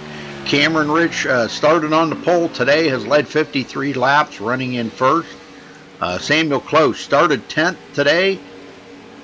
He has led 3 laps, running in 2nd. Race Clark started 3rd, running in 3rd, having a pretty heavy-duty blinking problem. Richard Garcia started 27th, running in 4th. Drew Eisenman started 17th, running in 5th. Nick Miller started 13th, led a couple of laps, running in 6th. Justin Kolb started 7th, running in 7th.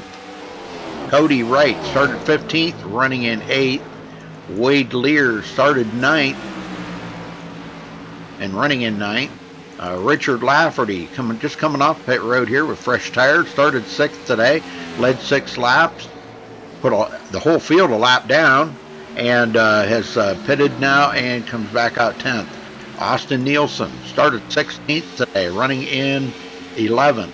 Heavy damage on the nose of the car. Tanner Sharp, we seen him a little bit ago here. He got a speeding penalty on pit road, which cost him an extra 15 seconds, or he would have been up there right with Cameron Rich. Now he's got his work cut out for him. Started 2nd, led 18 laps, running in 12th.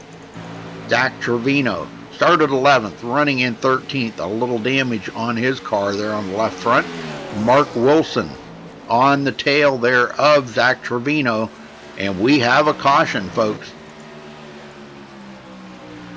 That always brings out a caution. Oh, Brent Miller upside down. Ouch. Let's go see what happened to Brent.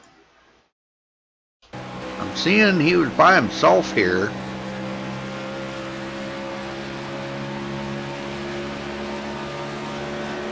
Oh, may have been having some steering issues here. It looks like the car just started breaking loose on him. Into the inside wall he goes, upside down, and immediately goes over and into the outside wall. And just about hitting where the Z-Max is on the wall. Almost a perfect target.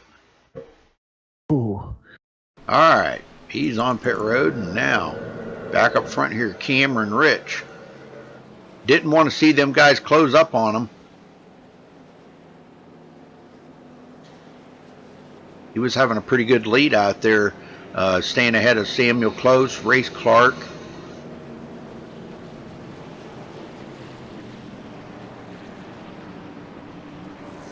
Well, what do you think about maybe Richard Garcia?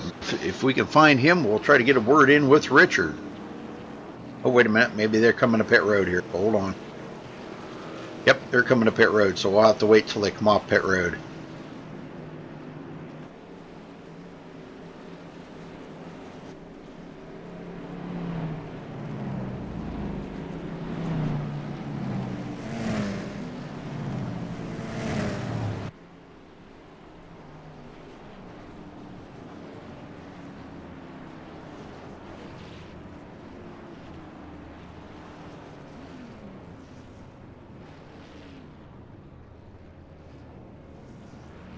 Well, it's a big break for Tanner Sharp to, he's going to be back in contention now. He'll have fresh tires. Yeah, he's going to be back in the field a little bit, but he's not going to be so far behind that it's not going to be reachable, So, but Mark Wilson is showed as our leader, as he hasn't officially led a lap yet. He will this time by unless he pits. Cameron Rich will come out second. Okay, so now if we could find Richard Garcia, can we find him, Jeff? Richard Garcia, you got a copy? I got you. Well, how's your car running out there tonight, Richard? You're looking good, brother. It's going great. Tire wear is great, and long run speed is really, really good. Well, that's what these guys always try to set their cars up for, is that long run. I know that we've had a few extra cautions here as the field kind of got thinned down a little bit now. So is that going to make a difference in getting you up a little closer to the front, giving you a little bit better of a chance? Yeah, I think so. Cameron's pretty quick tonight. It's just all about what line you get and what line you get on the restart to really affects the rest of the run for you. Yeah, 5th place, man. That's a good starting position. You'll be on the inside. So now you got some really fast guys up in front of you. Cameron Rich, Richard Lafferty, Race Clark, and Samuel Close. Samuel Close and Cameron have been just like extremely back and forth battling. And it's going to be tough to get by them. But now, have you noticed that anything about maybe the race kind of the groove moving up the hill, and you're getting a lot more bite up on the upper side of the track now? Absolutely. Start of the race, the high lane in 3 and 4 was not that great, but as the run's have gone on, it's where you got to be to get that good red down the straightaway. Okay, I'm getting poked here. Can the 3 wide champ come in the booth for a little while? Who's the 3? Is that Johnny Thomas? Your guess is as good as mine. Oh, well, he's the one that poked me. Maybe we'll get him to come up into the booth with us here. Well, good luck out there, Richard. And you're in a good position. The car looks clean, and that's what it's going to take to get you to the end here. You're going to have about less than 40 laps to go. So 40 laps to get these guys reeled in and make something happen up there. So good luck. Thank you, sir. All right, well, let's see if we can get Johnny Thomas up here. I think he's the one that poked me. Yeah, there we go. Johnny, what's up, brother? Johnny? How you guys doing? We're doing all right. Good. Oh, were you talking about yourself, the 3 wide champ? Oh no, I was just in here in the lobby and watching the race. I got wrecked out early, but should turn out to be a pretty good race. Well, when you poked me, you said, "Can the 3 wide champ come in to TeamSpeak?" So I'm not sure if that was you were talking about yourself or who. Yeah, I was just coming in to chat with you guys a little bit. Oh, okay. Well, what happened to you tonight, Johnny? Looks like the 88 and 63 got together. It's been really tight out there. The cars have been super tight, and I think that's what kind of just happened, and just got in the wrong position. Well, we've just got done talking to driver there, and he said that the race groove has moved up the hill a little bit, Richard Garcia. So, well, we're about ready to go back green here. We'll talk more after we get started here. So, Jeff, get them going, brother. All right, pace car dives back into pit road, and we're back to green flag racing here at Las Vegas Motor Speedway for 3 wide racing, and Cameron Rich on it again. He got another good restart as they dive into the turn. Race Clark getting a good run on the inside of Richard Lafferty, and here comes Samuel close into the picture again. Oh man, close call right there. Them two got a little wiggly coming out of the turn. And that could have took Richard Lafferty right out of the race and probably themselves. Race Clark looking again. Lafferty trying to get that run on the high side. And Johnny, that's what we were talking about, that high side. It seems like the race groove has moved up the hill a little bit. And these guys are finding some extra grip up the hill. You can find a lot of speed if you got a good car, and I think that 8 car's on 2 tires. Well, I'll tell you what, whatever he's doing, it's working for him right now. I mean, that's probably not going to last forever, but he's probably hoping on another quick caution here, maybe to come in and get 4. But he's holding these guys off with 4 fresh tires by just kind of keeping them down there on that bottom a little bit, making them use them tires up and equalizing them. He does lose a position there to Race Clark. Now Richard Garcia in 4th. They touched there. Yes, sir. A little touchy-feely going on out there on the track right now. Well, it's coming down to the end here. They've got about 35 to go, and they know, that the laps are winding down, the clock's ticking. They've got to do what they got to do to get their, every position that they can out there on the track right now. Eisenman all over the place. He doesn't know whether to go high or low. It's like the whole road's being blocked right ahead of him. Oh, Samuel Close getting loose. Trying to find him here, and he still hasn't saved it. Oh, is he going to bring out the caution? No caution. He'll get it back going, but no caution. Oh, there it threw the caution. Oh. Well, that was all on him right there. He did. Nobody did anything to upset that car. He just got really on his own. Yeah, I don't know if he hit that white line and got loose. I don't know what happened. Yeah, it just started breaking loose on him. All right, well, back up front, and let's take a look at the race summary here real quick. This is caution number 8. This isn't usual for these guys, Johnny. What's going on? Yeah, I think it's just the track conditions. It's real tight, and then it's squirrely in. I noticed going into 1 and 2, or going into 1, that the car was really squirrely. So I think that's kind of throwing the guys a curveball. Well, is it the wind? Wind have anything to do with it? Maybe going into the turn? That could definitely be it. I noticed it was right now is I think 7 or 8 mile an hour, and that'll be a difference. Any type of wind's a big difference. Oh, sure is. Yeah, different than it would be like going into turn 3. If it's like a headwind or a sheer wind coming off of the side or something like that. Yeah, it could definitely make a difference. All right, Cameron Rich bringing them all to pit road once again here, folks. New tires, a definite must here at this track. Oh yeah, these guys they're racing more harder now as they know the laps are winding down, so the tires are going to wear more. So that's a good strategy call coming over some fresh tires. Cool thing about this, there's 98 laps to go. I did a 27 lap fuel run, so these guys are going to be cutting it close on fuel.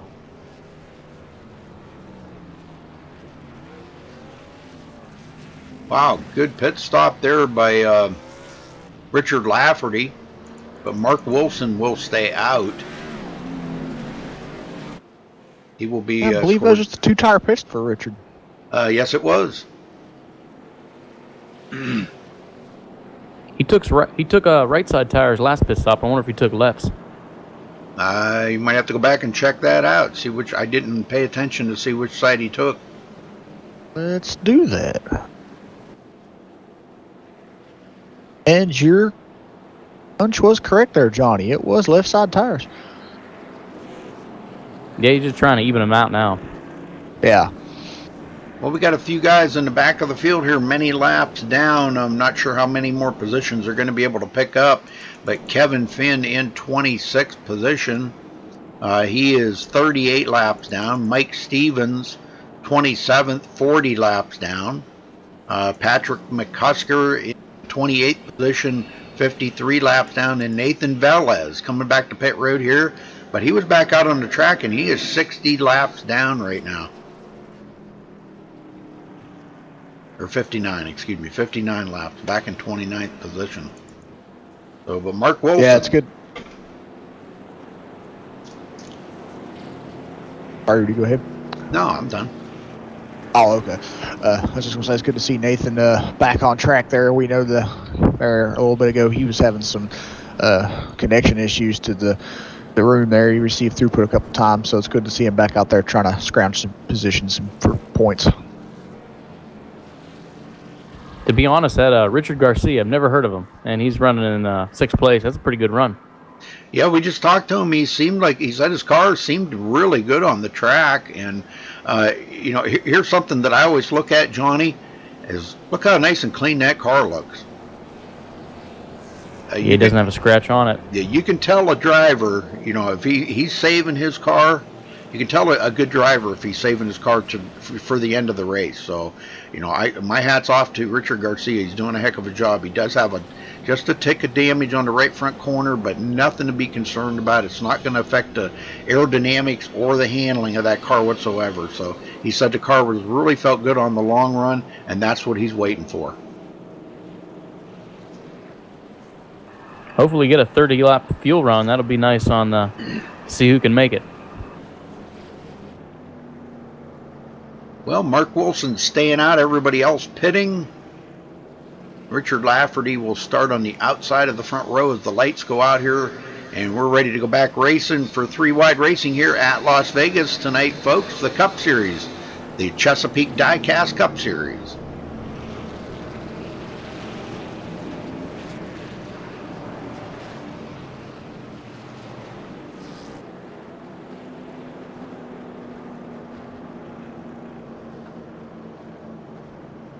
It's going to be really interesting to see if Richard can get a big run on the top lane to try to pass this guy with old tires. And that's highly possible. It's very highly possible. I think the 17. Yeah, the 17 is kind of in a sitting duck because that 30 car is going to be a little bit slower.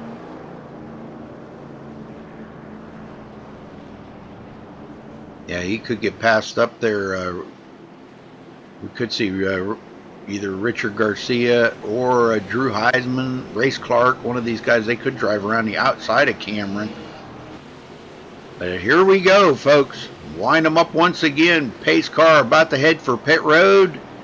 And it does. Mark Wilson, as long as he doesn't smoke the tires on this restart, it looks like he got a pretty good start. And you're right, he's going to hold up Cameron Rich there just a little bit. Just for a second. Now Cameron Rich diving to the bottom. He's got them fresh tires, wants that lead again. And Mark Wilson's not going to fight him too awful much. He knows that he's got newer tires. And here comes Richard Lafferty right with him. Those two both going to try to get by him. They clear him, go 1-2. Oh, there we go. Oh, boy, yeah, Mark Wilson going to get involved in that one. He's into the wall, no caution yet. And there's goes the caution. So I think it might have been a little touch in there, wasn't there? Yeah, Race Clark. Yeah, he's going into the turn here pretty... Yeah, he kind of pinched Race down there a little bit.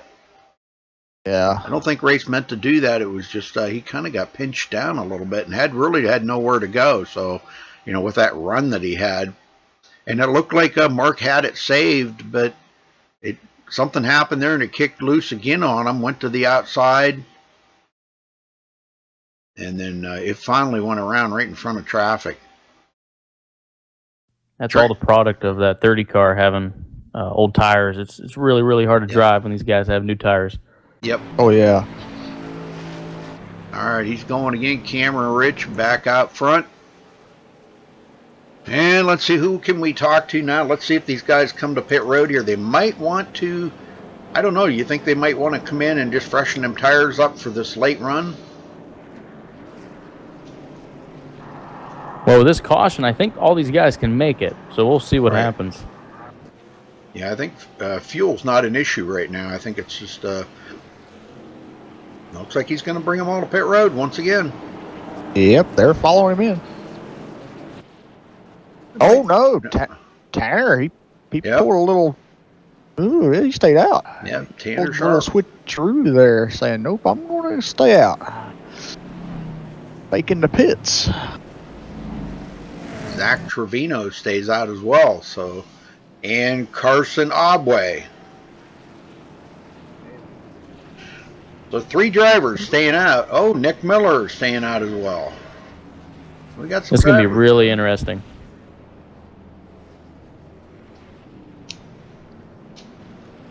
Well, I did notice Richard Lafferty took all 4 that time. He says, "Nah, I'm not going to try to stay out here and race with these guys.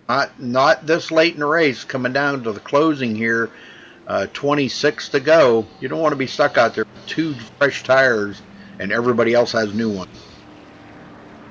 Looks like that 22 car took 2 tires. Race Clark, yes, he did. All about track position. Exactly.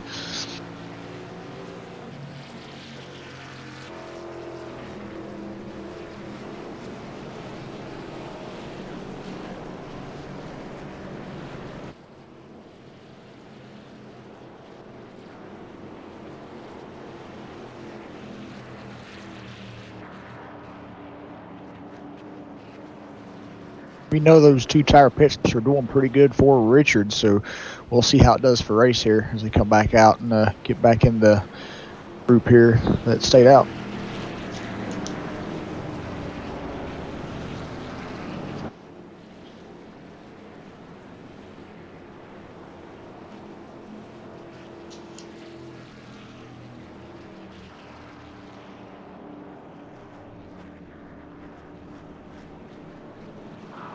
We got 3 cars that stayed out and 1 with 2 tires. It'll be interesting to see if Cameron can get up through there.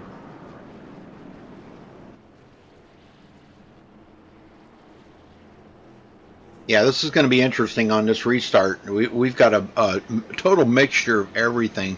Like you said, 3 guys staying out. Race Clark in 4th there with 2 tires, and everybody behind him taking 4. Well, Austin Nielsen only took 2 as well, and he's back in 7th. So this is going to be an interesting start. Now, the thing I always concern myself with is, sometimes them 2 tires kind of give you a bad restart.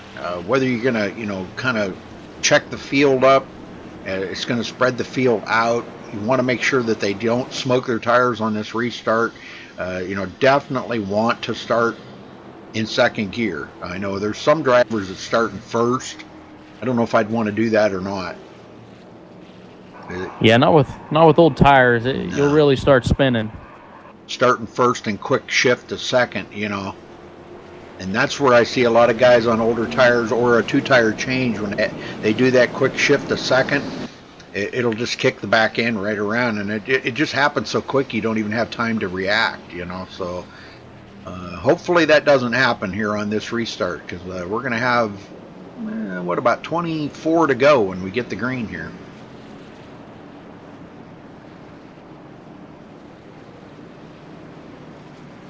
Well, we still got a lot of drivers out there. Some of them have picked up a few positions. Johnny, you go back to 27th as Kevin Finn and Mike Stevens get by you. Now, Patrick McCusker and Nathan Velez still have enough laps left to get by you, so they can pick up a couple more positions.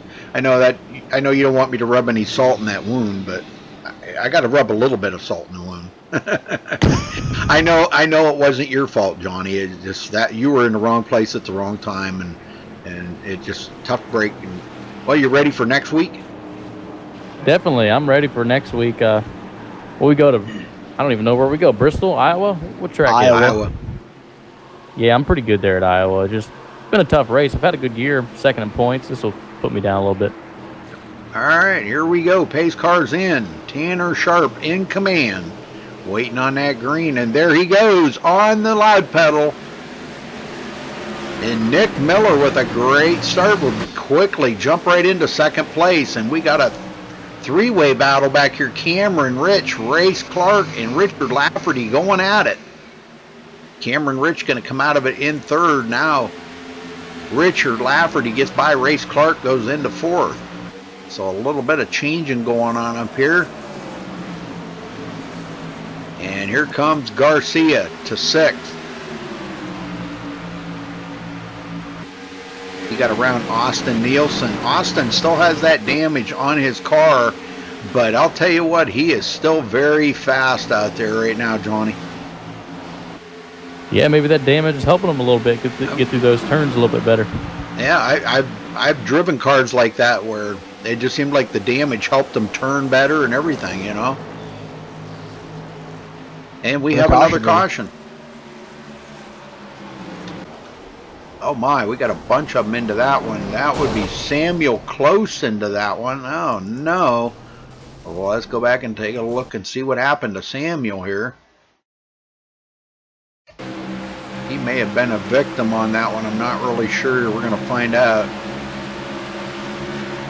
Yeah, he come up on somebody there, a slower car, the 94, and he's gonna hook Samuel close and put him into the wall. That would have been Carson Obway. Carson Obway gets into the wall and comes off and collects Samuel close. Lots of damage on Samuel's car now. We hit that wall pretty hard. I don't think that's going to make Samuel much of a factor here in the late closing, but I wouldn't count him out yet. I mean, he is a lap down. He should be the way by, I do believe. No, he won't be because he was involved in that wreck. All right, Tanner Sharp does bring him to pit road this time. I felt like this would be an opportunity to stay out, but it doesn't look like anybody is. Yeah. Race Clark did. And looking at the race summary, this is caution number 10 here tonight, folks. Lots of cautions here tonight at Las Vegas. Everybody taking that chance. Yep. Betting on what they got. And Tanner Sharp has to back up in his pit stall. That was very costly. And Cameron out with 2 tires. Oh no. All right, well, that gives the lead up to Race Clark. He stays out. Cody Wright also stays out. Those two taking a chance on the little bit older tires. Cameron Rich coming off of the 2-tire change. Tanner Sharp in 4th. He'll have a 4-tire change. And the only other one I see with a 2-tire change was Drew Eisenman. He's back in 6th place doing a 2-tire change.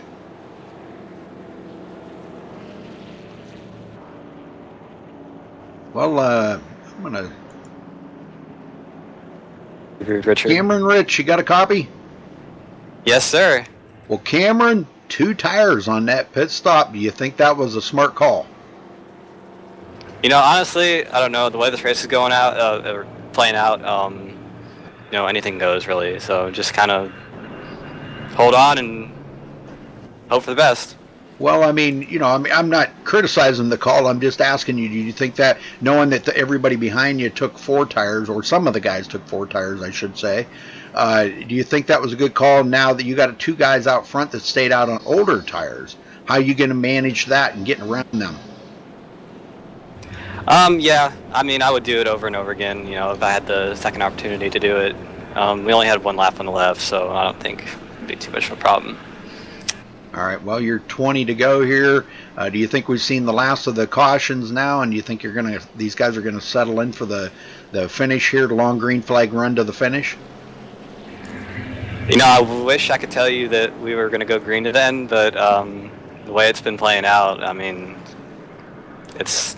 I can't see, you know, in my rearview mirror what all the cautions are from, but I don't think we've seen the last of them. Well, dominating performance by you tonight. 69 laps you've led, Cameron. As I'm sure the car feels a whole lot better out there in clean air, and that's what you aim to do, is to get it back out there in that clean air, correct?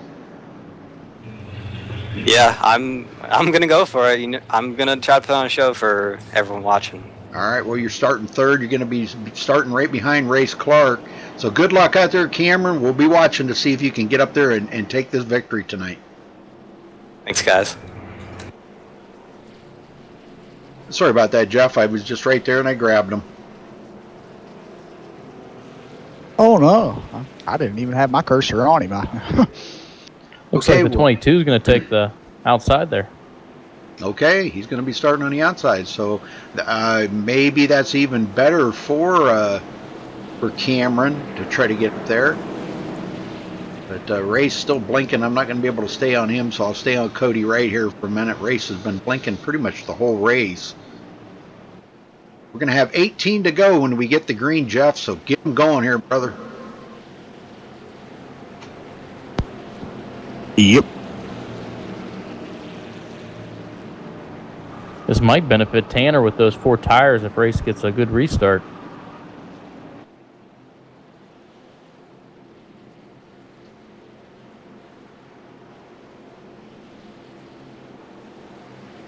There's a lot of ifs right there, though, Johnny.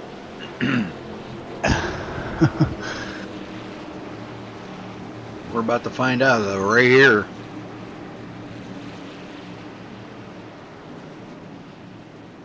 Lots of air between them cars. Not tightening up the field. All right. Pace car dives back into pit road, and we're back to green flag racing here in Las Vegas for 3 Wide Racing's Chesapeake Diecast Series. Grace Clark did not waste any time getting back on the throttle on that one, and he takes off. Yep, and here comes Cameron Rich to the bottom. Gathering up Cody Wright, clears him, but Tanner Sharp got a great start that time, going right on Race Clark's cue, and Race Clark does hold the top spot right now by less than a half a second. And we will have 17 to go at the line. Cameron Rich waiting for the heat to come in them tires so he can find that grip that he needs to get up there with Tanner Sharp and battle for second. Richard Lafferty joining in on the fight. Here comes Drew Eisenman to the bottom, taking a look on the inside of Richard Lafferty. Not able to do it. Not enough ponies under the hood, Johnny. No, it doesn't look like it. But good effort, I'm telling you. Drew has really been running his heart out here tonight. I mean, he has definitely deserved a top 5 here tonight because he's kept that car clean and in the right position here. He could be a winning factor here coming down to the end of this race if they get up there and start getting racy. Tanner Sharp has closed up to 0.2 of a second now on Race Clark, and Cameron Rich joining them. Yeah, Tanner's coming. The 22's blinking a little bit. I wonder if that's messing up Tanner. Well, I'll tell you, it would be tough for me to try to get around him because I wouldn't know where he was at, But I'm sure when the time comes, I'm sure Race is going to, give way if he has to Tanner. They've still got a few laps to go here, so. Oh, Tanner catches that white line. Gotta stay away from that white line. Yeah, that white line is not your friend. No. Cameron takes it really wide in the turn, trying to get a run, and he gets a pretty good run on Tanner Sharp. Look at that run he got coming off of turn 4. Yeah. They're still battling. Oh, he got him. Man, that was one heck of a battle. He knows he's got to get moving here. The laps are closing down. The clock is ticking. That was 2 tires versus 4 tires, and 2 tires prevailed. Yes, sir. Well, 2 tires already had heat buildup in them, where Tanner with them 4, his tires were probably just starting to come up to temperature. He just hasn't really got the full heat effect of them yet, or got enough wear on them to get that grip. And we've seen Cameron run so good up on that high side tonight. He gets some great runs off that high side as we've seen him pass up Tanner there on the high line. So with that 2-tire change, it could be just what he needed to try to hold off Tanner. Now he's got a tough one up ahead of him. Race Clark looking to possibly gather up a win here tonight.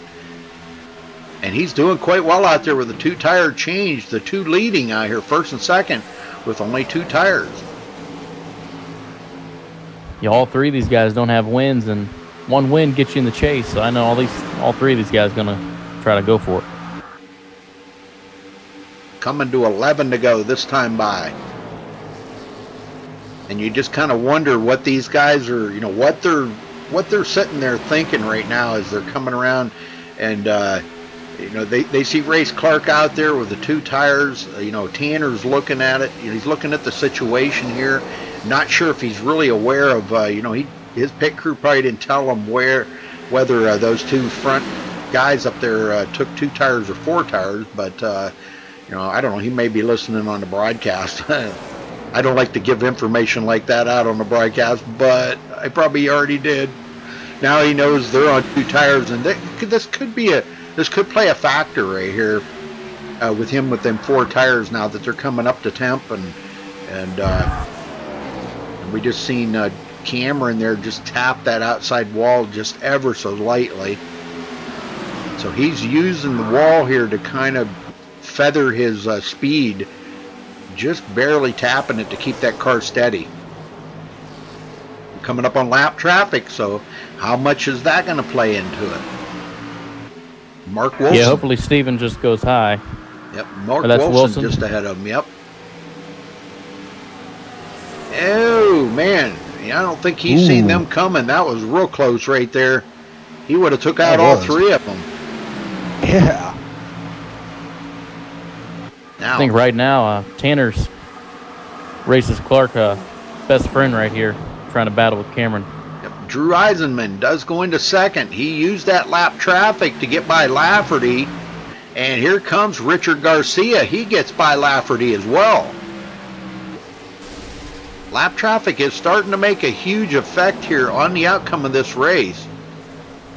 We got a caution.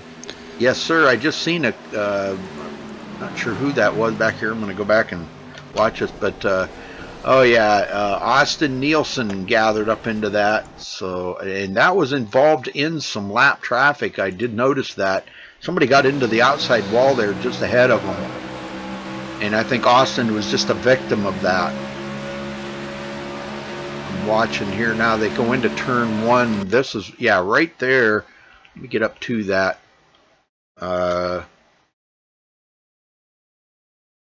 Cruz. Steven Cruz bounces. Oh, whoops.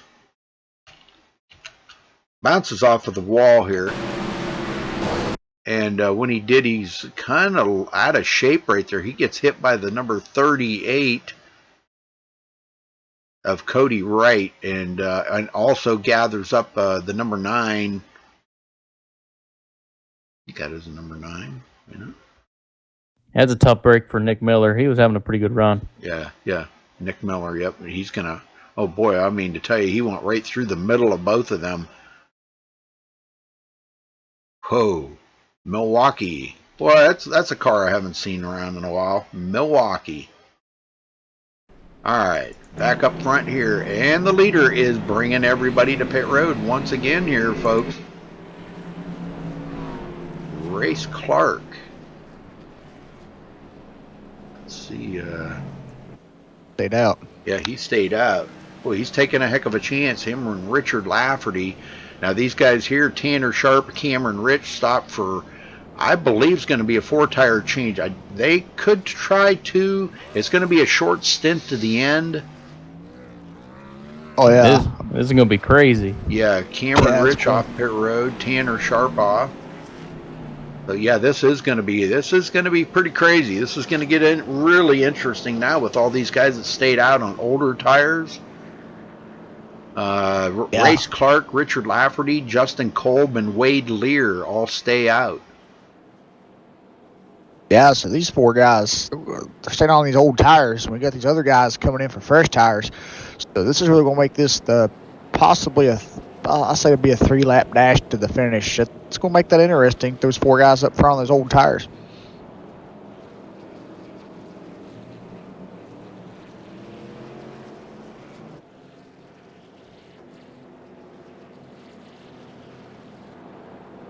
I think if we don't get a caution here, I think Cameron's in pretty good shape.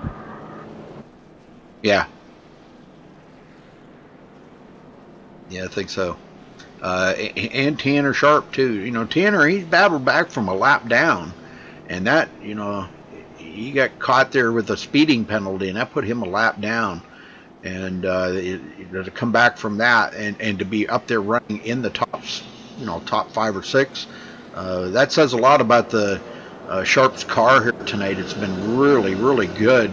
Now, he went out there and led 25 laps earlier, but he just seems like he just really hasn't had enough to fight off Cameron Rich's long run setup. Cameron is really good on the long run.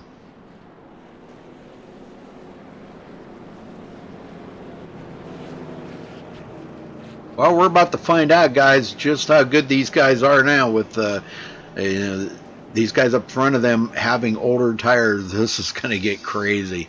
I don't even know what to think, Johnny. Nah, me neither. I think it's all about where Race chooses his line to go. If he chooses the bottom, I don't know who's at the advantage, but if he chooses the top line, I think Cameron's at a pretty good advantage. Yeah. Now, taking a look at the race summary, this caution number 11 for 41 laps. So that's a lot of laps to be leading around here under caution. And Race Clark's led 16 laps, so I got to give him a lot of credit. He's done really good. He started third today, and he's at the line. He'll be 17 laps under his belt. Does he have enough to finish this race and win it? Staying out on older tires, boy, I don't know. It's going to be interesting. Yeah, a lot of these times it actually pays off because you get a quick caution, then the race is over. So I think that's what Race kind of wants. Yeah, it could turn out to be a great call, or it could wind up to be a bad one. But either way you look at it, he's still going to be looking at a top 10 finish here, no matter what. Definitely. There's only 10 cars on the lead lap. We got a lot of people out. Cody Wright, Nick Miller, Austin Nielsen, Steven Cruz, Samuel Close out, Carson Obway, Zach Trevino, Brent Miller. A lot of guys out of the race. So the field has thinned down to just less than 20 cars out there right now. All right, here we go. One more time. This will be it right here. If a caution comes out now, the race will be over, folks, because they won't be able to get back green. So, Race Clark in command of this start. Richard Lafferty right there in second place. These guys on older tires. Let's see how they do as the pace car heads for pit road. And here we go. Green, green, green. Oh, and there's Richard Lafferty smoking it, and that's going to finish it right there. Let's go back and take a look at this. Lafferty smokes the tires on that start. And that's what we always watch right there. That's the bad thing about staying out on older tires. Yeah. He hits that. Cameron had nowhere to go. Yep, Cameron involved in that, and that is going to take him right out of the hunt. So... oh man, just being in the wrong place at the wrong time, just like you were earlier, Johnny. Yeah, it's all about being in the right place, and Race was definitely doing that. Yep. Well, that worked out for him. Put Justin Kolb in second, Richard Garcia third, Tanner Sharp fourth, and Drew Eisenman into fifth place. Like I said, well-deserved a top 5 for Drew today. Great finish for him. That is really awesome. He's just kept that car clean all day. Yeah, good run for Drew and Richard. Yeah, Richard, man, he started 27th tonight, and he will finish third. So that was a big move for him. Yeah, it was great. We talked to him earlier, and he said his car really felt good on the long run, but you guys didn't really get a whole lot of long runs out here tonight. Maybe 2 or 3, fairly decent long runs, and he was really waiting for that to happen, something to happen there for him to come in, but just never transpired. But a third place finish isn't too bad. You can't beat that. I'm sure he'll take it. I think they're waiting on the pace car here to get caught up. There it comes finally. Slowpoke. Usually that thing's flying around through here. What's taking its cool time tonight for? I've seen it smash into the wall at Charlotte, smash into the wall at Bristol because that thing's going so fast. Could be out of gas. He's been riding around there so much today. Well, I think the pace car's led to most laps tonight. I'm kidding, Johnny. Hey, he could be right. Yeah, I think he has led to most laps. No, Cameron Rich looks like he's taking it behind the wall, but he does clinch the title for the most laps led tonight. But it looks like about a 9th place finish, maybe 9th, I'm not sure. We'll have to wait till... yeah, that's a shame. Yeah, it really is, after such a great performance by Cameron.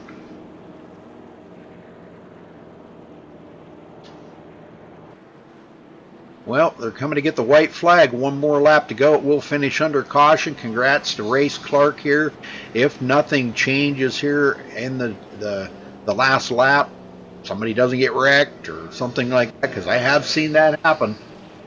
We were talking to the guy that already had him in the booth with us and already starting to talk to him. He's come around to take the checkered flag, and somebody just drove right into him, and he wound up not winning the race. And here it was, the guy's screen blinked out, and he took like the top 3 or 4 drivers right out. He said there was nobody on the track; it was blank. He just come right around and just cleaned them all right out. It was crazy. That was a crazy finish. Oh, looks like we lost Johnny. Oh, timed out. Oh no.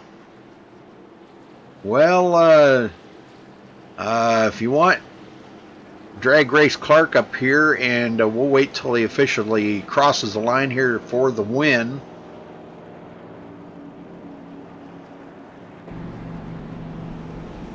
I'll wait a second here. I got my cursor over his name.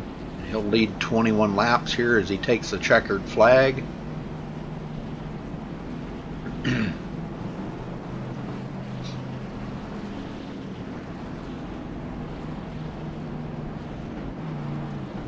want me to get him? Oh no, I was just waiting for him to cross the line here. Oh, okay. All right, so Race Clark will win it here tonight for a 3-wide racing. Congratulations to him. Justin Kolb second and Richard Garcia third. Race Clark, you got a copy. Yes, sir. How are you? Well, you stayed out there, brother. You took that chance on 2 tires and stayed out there at the end. And I know, tough luck for Richard Lafferty there. He tried to do the same thing and smoked the tires on that restart, and you guys never did get back under green. Were you concerned, or were you not concerned about the way this thing was going to shake out at the end, knowing Cameron Rich and Tanner Sharp back there had 4 fresh tires? If I'm honest with you, I wasn't too concerned. I was really sticking with them on older tires. When I finally got that car out in clean air, I really hadn't got a chance to show myself off because I was trying the conservative route all race, because what really bit me at Atlanta was I'm not really good at saving my tires. So I really put it into hyperdrive this time on saving the tires, and unfortunately we had a bunch of cautions. It's a lot of people who didn't want to let out the gas at a tight track, and so I just kind of threw that out the window. I got that short pit, got my position back. I had a little bit of a blink fest, so I lost position because it seems like everybody had like a real bad connection here and there. It's clearly something on our racing side, but it's whatever. So I finally got up there, and I mean, if you noticed, when I was out there in clean air, I mean, Cameron would get me on entry and I'd pull away from an exit. So I think it would have been a good race. I don't think anything was really handed to me. It sucks that we didn't get to race that out and prove it, but I mean, it would have been a lot of fun. I'm glad I finally got a win, man. From disconnecting at Daytona, having to miss a start at Rockingham, being wrecked at Atlanta, finally, I get to get a good finish going. Well, we seen you blinking pretty much the whole race. Was there any concern that maybe you might drop out because of that blinking issue, or were you concerned maybe the admins might have told you, hey, you need to take that thing to the back of the field because it's blinking so bad? Yeah, I forget what point it was, around midway, it really got bad, and I dropped back to get out of everybody's way. And then finally it stabilized, and it seemed like it moved on. I know I saw Drew Eisman do a lot of blinking, and I mean, I don't know what the deal was tonight. Because, I mean, I raced Bristol Sunday morning for NIS, and I had no problems. I don't know what it was tonight.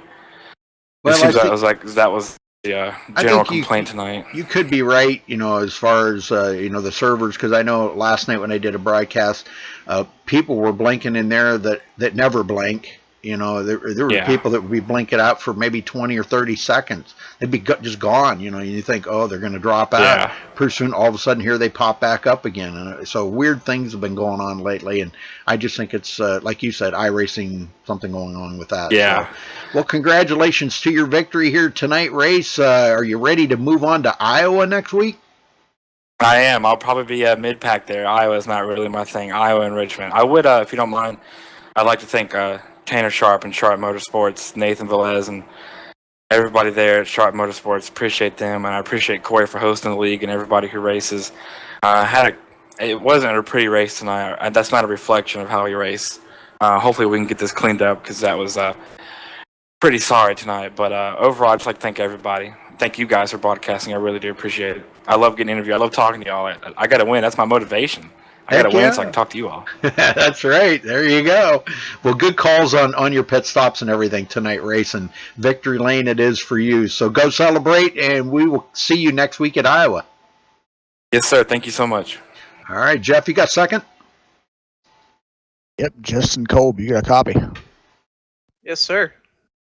Hey, man, you had a good run out tonight. You started 7th and you finished 2nd. Tell us about that call there you made at the last caution to stay out. Well, I was kind of debating every caution that came out with like 30 laps to go whether to pit or not because I didn't know if it'd be the last one, and I knew with 5 to go this would be it. So figured I'd throw it out there since the car wasn't able to get up to up to 5th by itself. So I was hoping to race him out with it with a race, but obviously that didn't get to happen. But I'll take a second after the week we had last week, and we'll move on to Iowa. Yeah, you had a good run out there tonight. Tell us about your overall racing experience on the track tonight. Where did you think the groove was on the track? Did you think it was on the bottom side, or did you think it was on the high side? Well, I think most of the speed was on the high side, which I found kind of weird because normally it's on the bottom. But I think you could try and do both. But the high side definitely had more speed, and that's where you saw a lot of guys running up there. I think Tanner Sharp was really the only one that was a bottom feeder tonight. But it was kind of a different feeling Las Vegas than we've been to here in recent years. Yeah. So, did you feel if that last caution ever to come out, you would have been able to get up front and race those guys for a win? Well, I don't know if I'd be able to get past Richard. If I didn't coming out of 2, I knew I wouldn't have a shot at it. But I feel like I could have got raced. I thought we were kind of evenly matched there throughout the race. But I think I could have had a shot at it. But obviously, we'll never get to know now. Exactly. So, yeah, good finish tonight here at Las Vegas. You got second after starting 7th, and how do you feel going into next week at Iowa? Well, I think I'm somewhat good at short tracks, so it'll be an interesting race for sure. I'm hoping iRacing has some of these bugs fixed out so we can actually get going and racing for real next week. Exactly. So, all right, go celebrate, and we'll see you next week at Iowa. Rudy, you got third? All right, Richard Garcia, you got a copy? I got you. Well, we talked to you early there, Richard, and I asked you. Your car looked really good and fast and everything. You did a good job all night long. I seen just a tick of damage on that right front corner, probably a little touch with somebody or the wall. But you bring home a 3rd place tonight. Are you happy with that finish after everything that transpired here tonight? It'll be my first race in this league. That was a great result for me and my team, Eisentech Enterprises. I'm just so thankful to be here, and I had a great time tonight. Well, that's the most important thing, having fun. I always said, if you take the fun out of it, you might as well take up checkers or something, get out of this stuff because it's got to be fun for you. Well, you did an amazing job out there, Richard. Congratulations on 3rd place. And tell me about, I know we talked to you earlier about, and you said you felt like the race groove had moved up the hill. But how was it racing against some of these guys that you've never raced against? I mean, were they respectful? Did they give you plenty of room on the track? Did you feel comfortable racing around them? They gave me enough room as they needed to.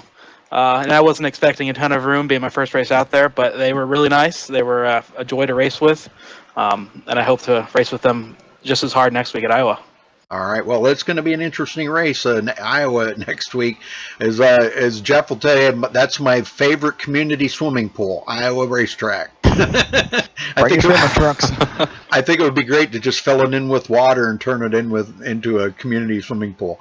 But great run out there tonight, and man, I'm telling you what, it's good to have you aboard with 3 Wide Racing here. So, congrats and welcome to the league here. So, congrats on 3rd place. Anybody you want to give a shout out to or thank here tonight, Richard, for your performance? Drew Eisenman. Drew Eisenman's my buddy, and so happy to have him as a team owner. Very good. Anybody else? No. That's it? That's it. Okay. All right. Thanks for talking with us, Richard.